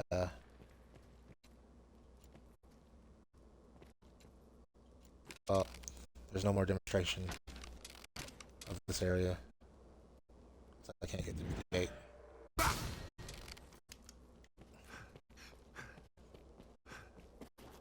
I don't suppose it's possible to jump around.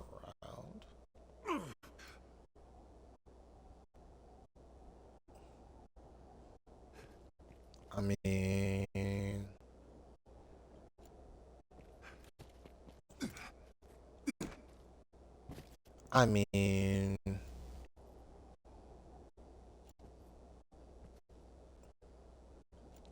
That looks too far. Way too far. And way too high. For anything I have.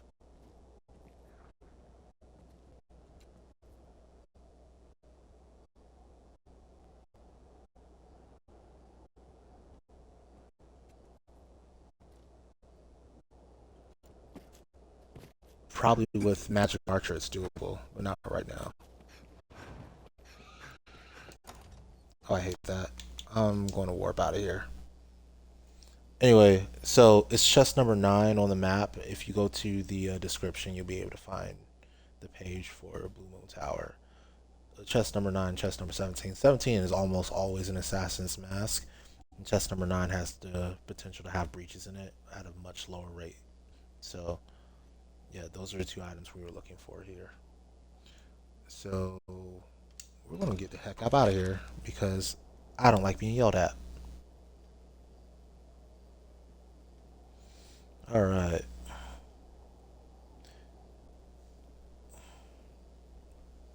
And with that, we're going to start stage 5. And stage 5 starts after Griffin Bane and Fornival's innocent or guilty. Hopefully he's innocent.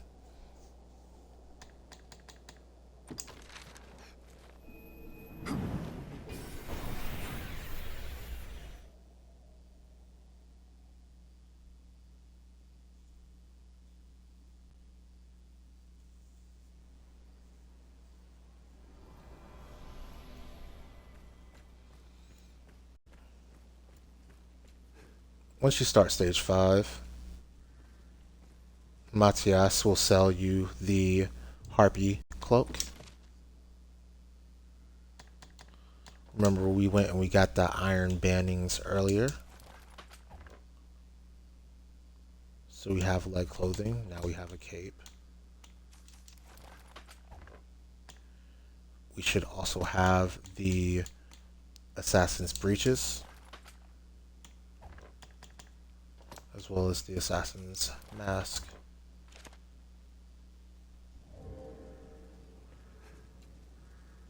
Some walk here. I was I can offer you rest. 'Tis mine. Just name it, sir.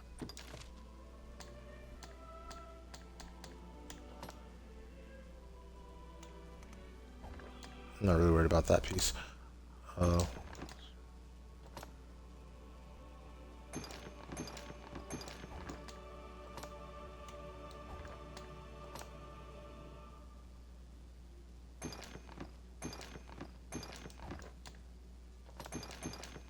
Still not light. Just name it, sir. Come again.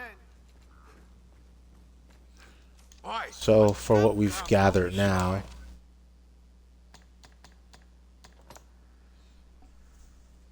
the Harpy Cloak can be 3-starred with 8 Harpy Pinions from regular Harpies.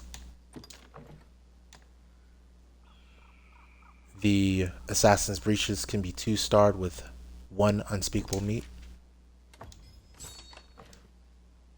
from an Ogre.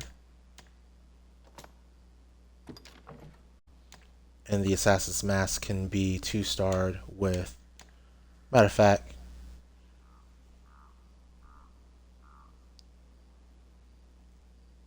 yes, you can do a 2-star with an Elongated Claw, but if you have the 5 Mas, you can go for that as well.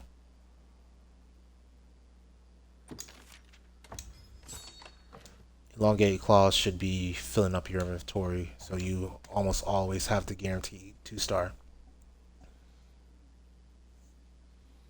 Now, as far as the actual strongest sword, besides your Force Hatchet goes,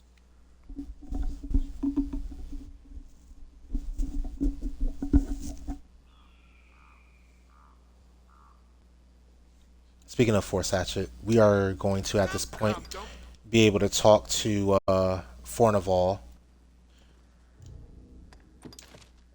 and be able to 3-star it. So you should have a 3-star Force Hatchet now. The reason we didn't do it earlier is because the tags cost money and the upgrade costs a lot of money as well. We're going to get Silver Rapier by not saving Mercedes during her final quest. We're going to upgrade that. Come, don't be shy.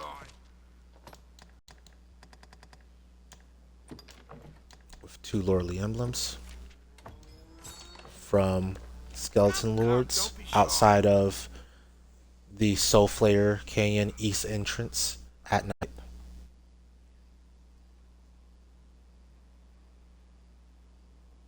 And we can also, once we defeat a Cockatrice, 3-star our Pleached Limbs.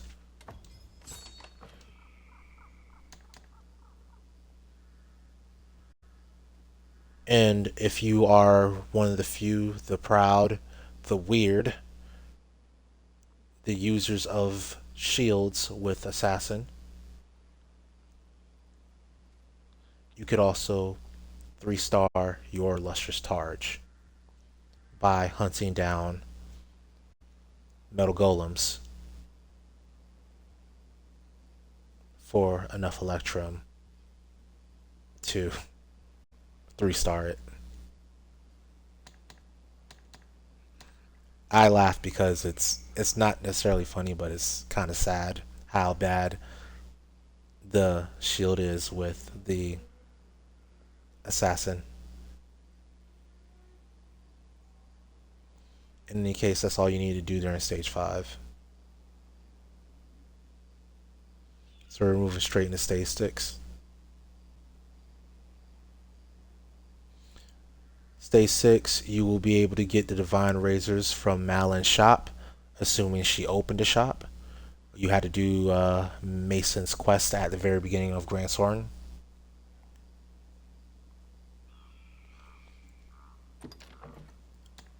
Malin just happens to leave her extremely rare, not even extremely rare, absolutely unique and super hyper light daggers on the table.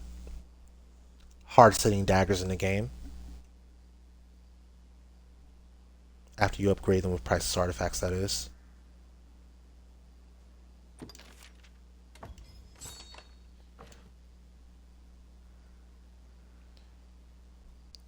Then you're ready to actually fight the dragon. But on your way there, you're going to pick up two things. Inside the Tainted Mountain Temple at chests 7 and 8, again, look under the description and remember to leave that like.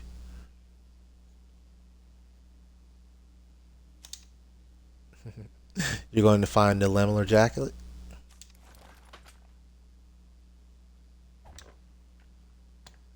And you're also going to find the Assassin's Arm Guards. And that's going to complete your Assassin set. The Assassin's Arm Guards, Assassin's Breeches, Assassin's Mask, and the not Assassin's Jacket.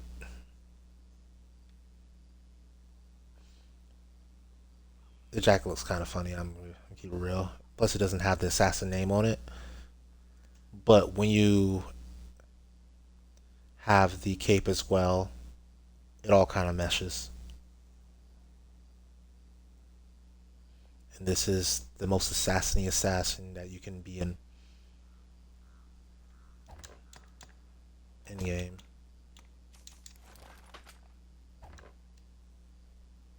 There you go. Force hatchet. Wear it proudly. Speaking of, I didn't really go over why you want the Gloves of Might earlier. So Gloves of Might allow you to crawl an enemy 50% faster.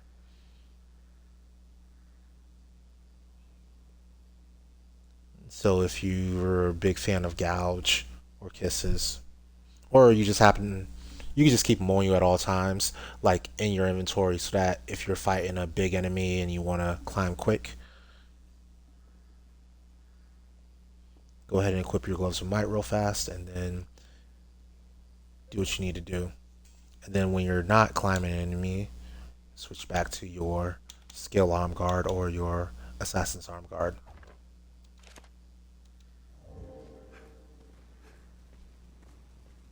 Aye. Just name it, sir.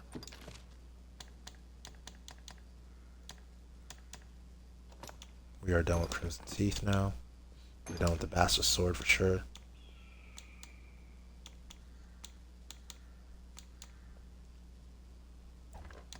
The rest of those can all stay.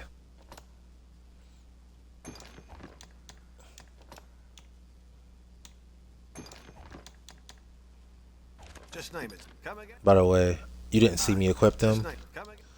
but I should have equipped them a long time ago. At least I went over them, the barb nails.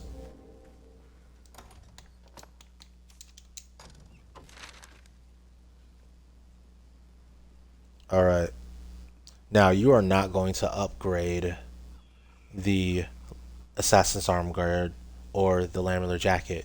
You're going to Dragon Forge them, which means you're going to be wearing them when you kill the dragon, and they're automatically going to go to +4.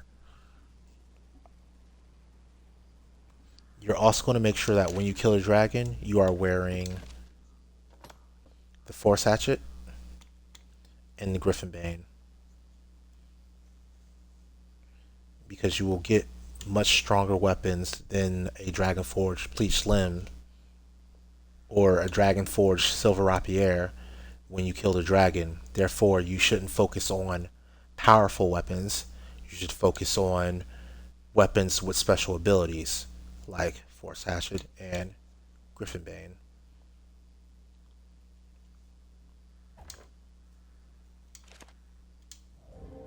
And that's about it. That's what you want to be wearing at the moment you kill the dragon. Now, up until you're about to kill the dragon, when it has about maybe half a health bar left, yes, you should be wielding probably Force Hatchet and Bleached Limbs. So really you're just swapping from Bleached Limbs to Griffin Bane at the last second.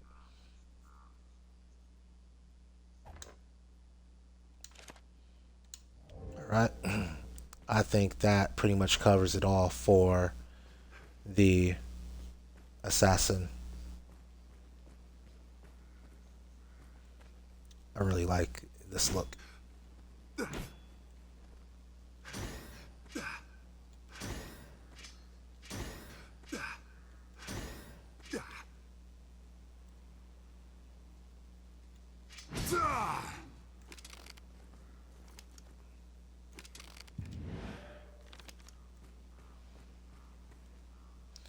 But the only unfortunate part is none of those make good screen caps. Let's try this instead.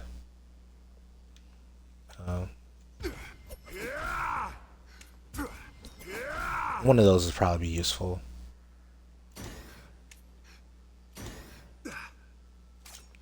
Probably should take one during nighttime too.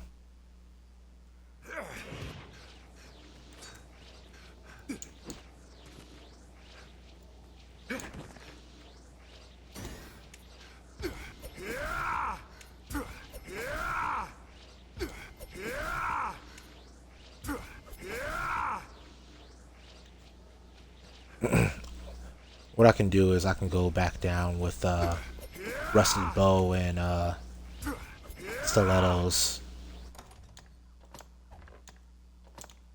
Yeah, that's what I'll do.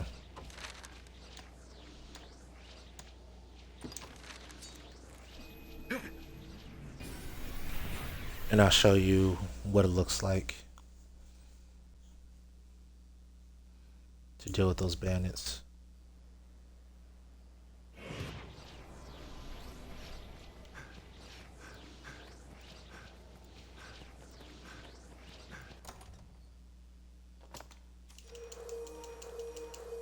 I said average player is probably around 2,000 health at this point, yeah.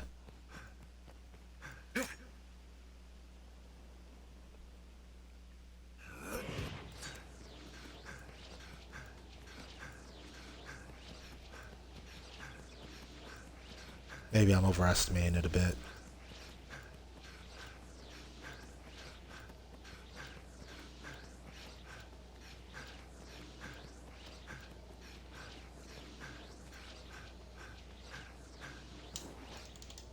Made it.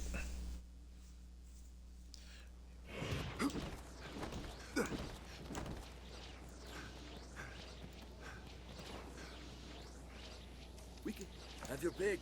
Any you like. What will it be today?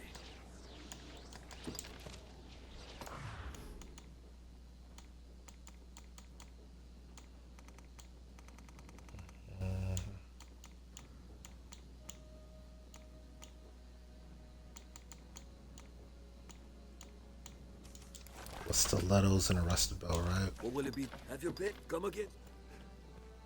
Both 3-starred. And that too.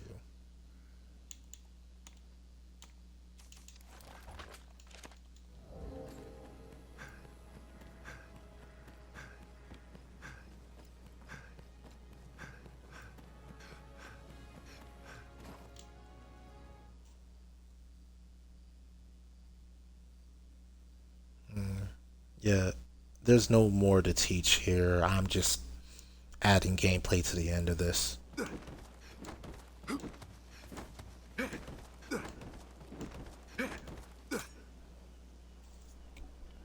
I'm teaching you guys how often I forget about Gale Harness, that's for sure.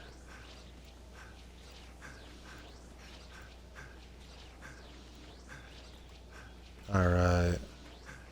Just gonna run up the hill.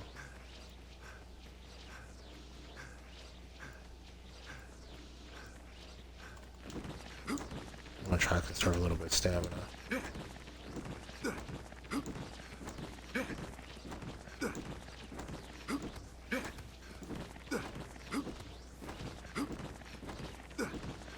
Sick 'em, boys.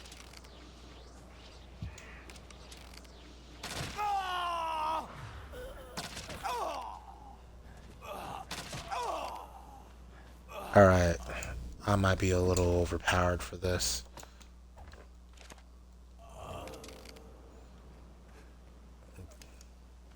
Sick 'em, boys.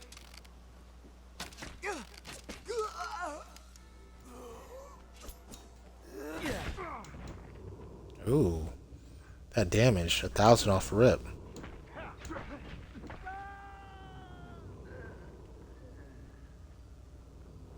Let's try some skills here. Why have you come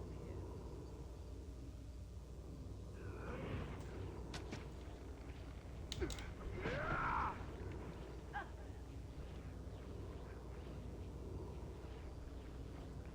Sick 'em, boys.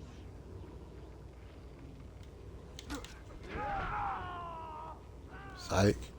You thought. I'm a better bandit than all of you. I love escape onslaught. Like I said, it's like the backstep dash attack. The reverse backstep from Elden Ring. Feel like chase the bro here.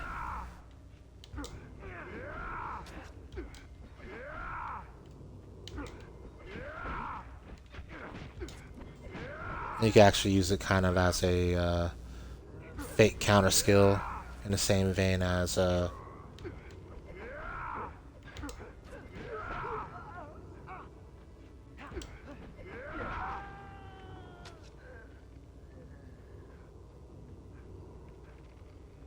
Full Moon. It's kind of a fake counter skill, kind of a mobility skill, a launcher as well.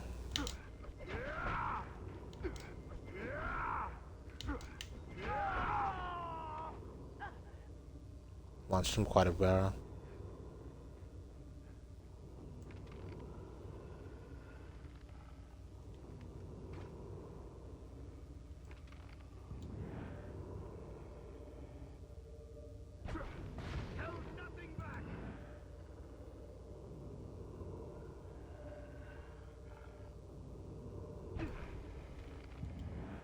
I'm bad.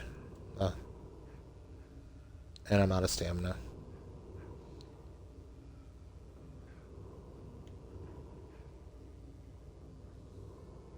I didn't want to come this far. That's interesting. I didn't know that was a limit for them.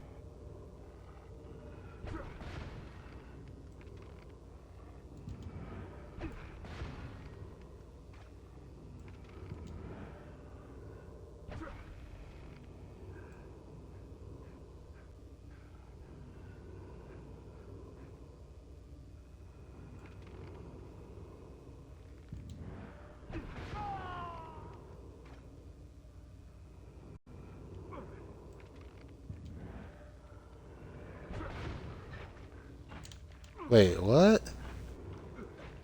How'd you get up here? Who taught you jump, boy?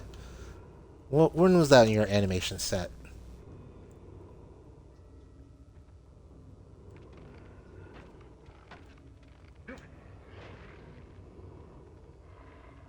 He's gonna grab me? Oh, he didn't grab me.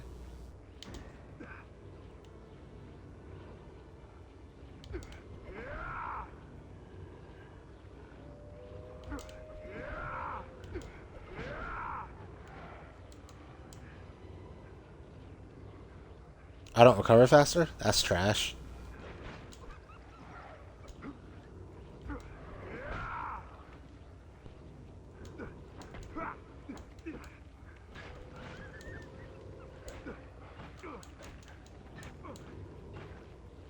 Oh, but I broke faster, I think.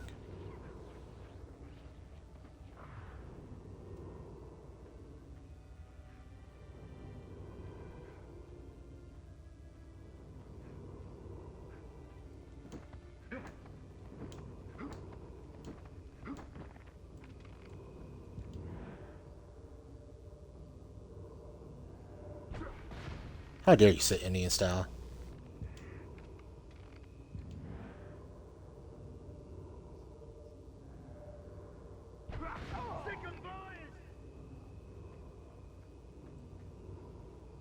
Oh, I'm supposed to say crisscross applesauce. My bad.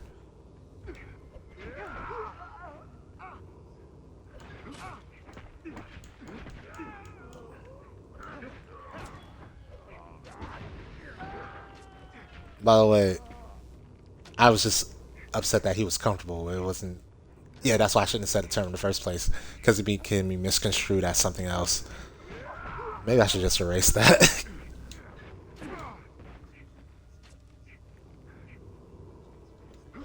It's like, you shouldn't be comfortable while I'm stalking you. That's what I really meant, not anything connected to anybody's ethnicity.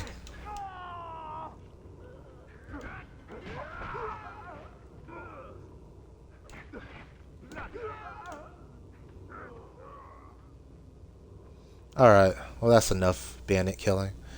As always, I feel like Sid from Eminence and Shadow.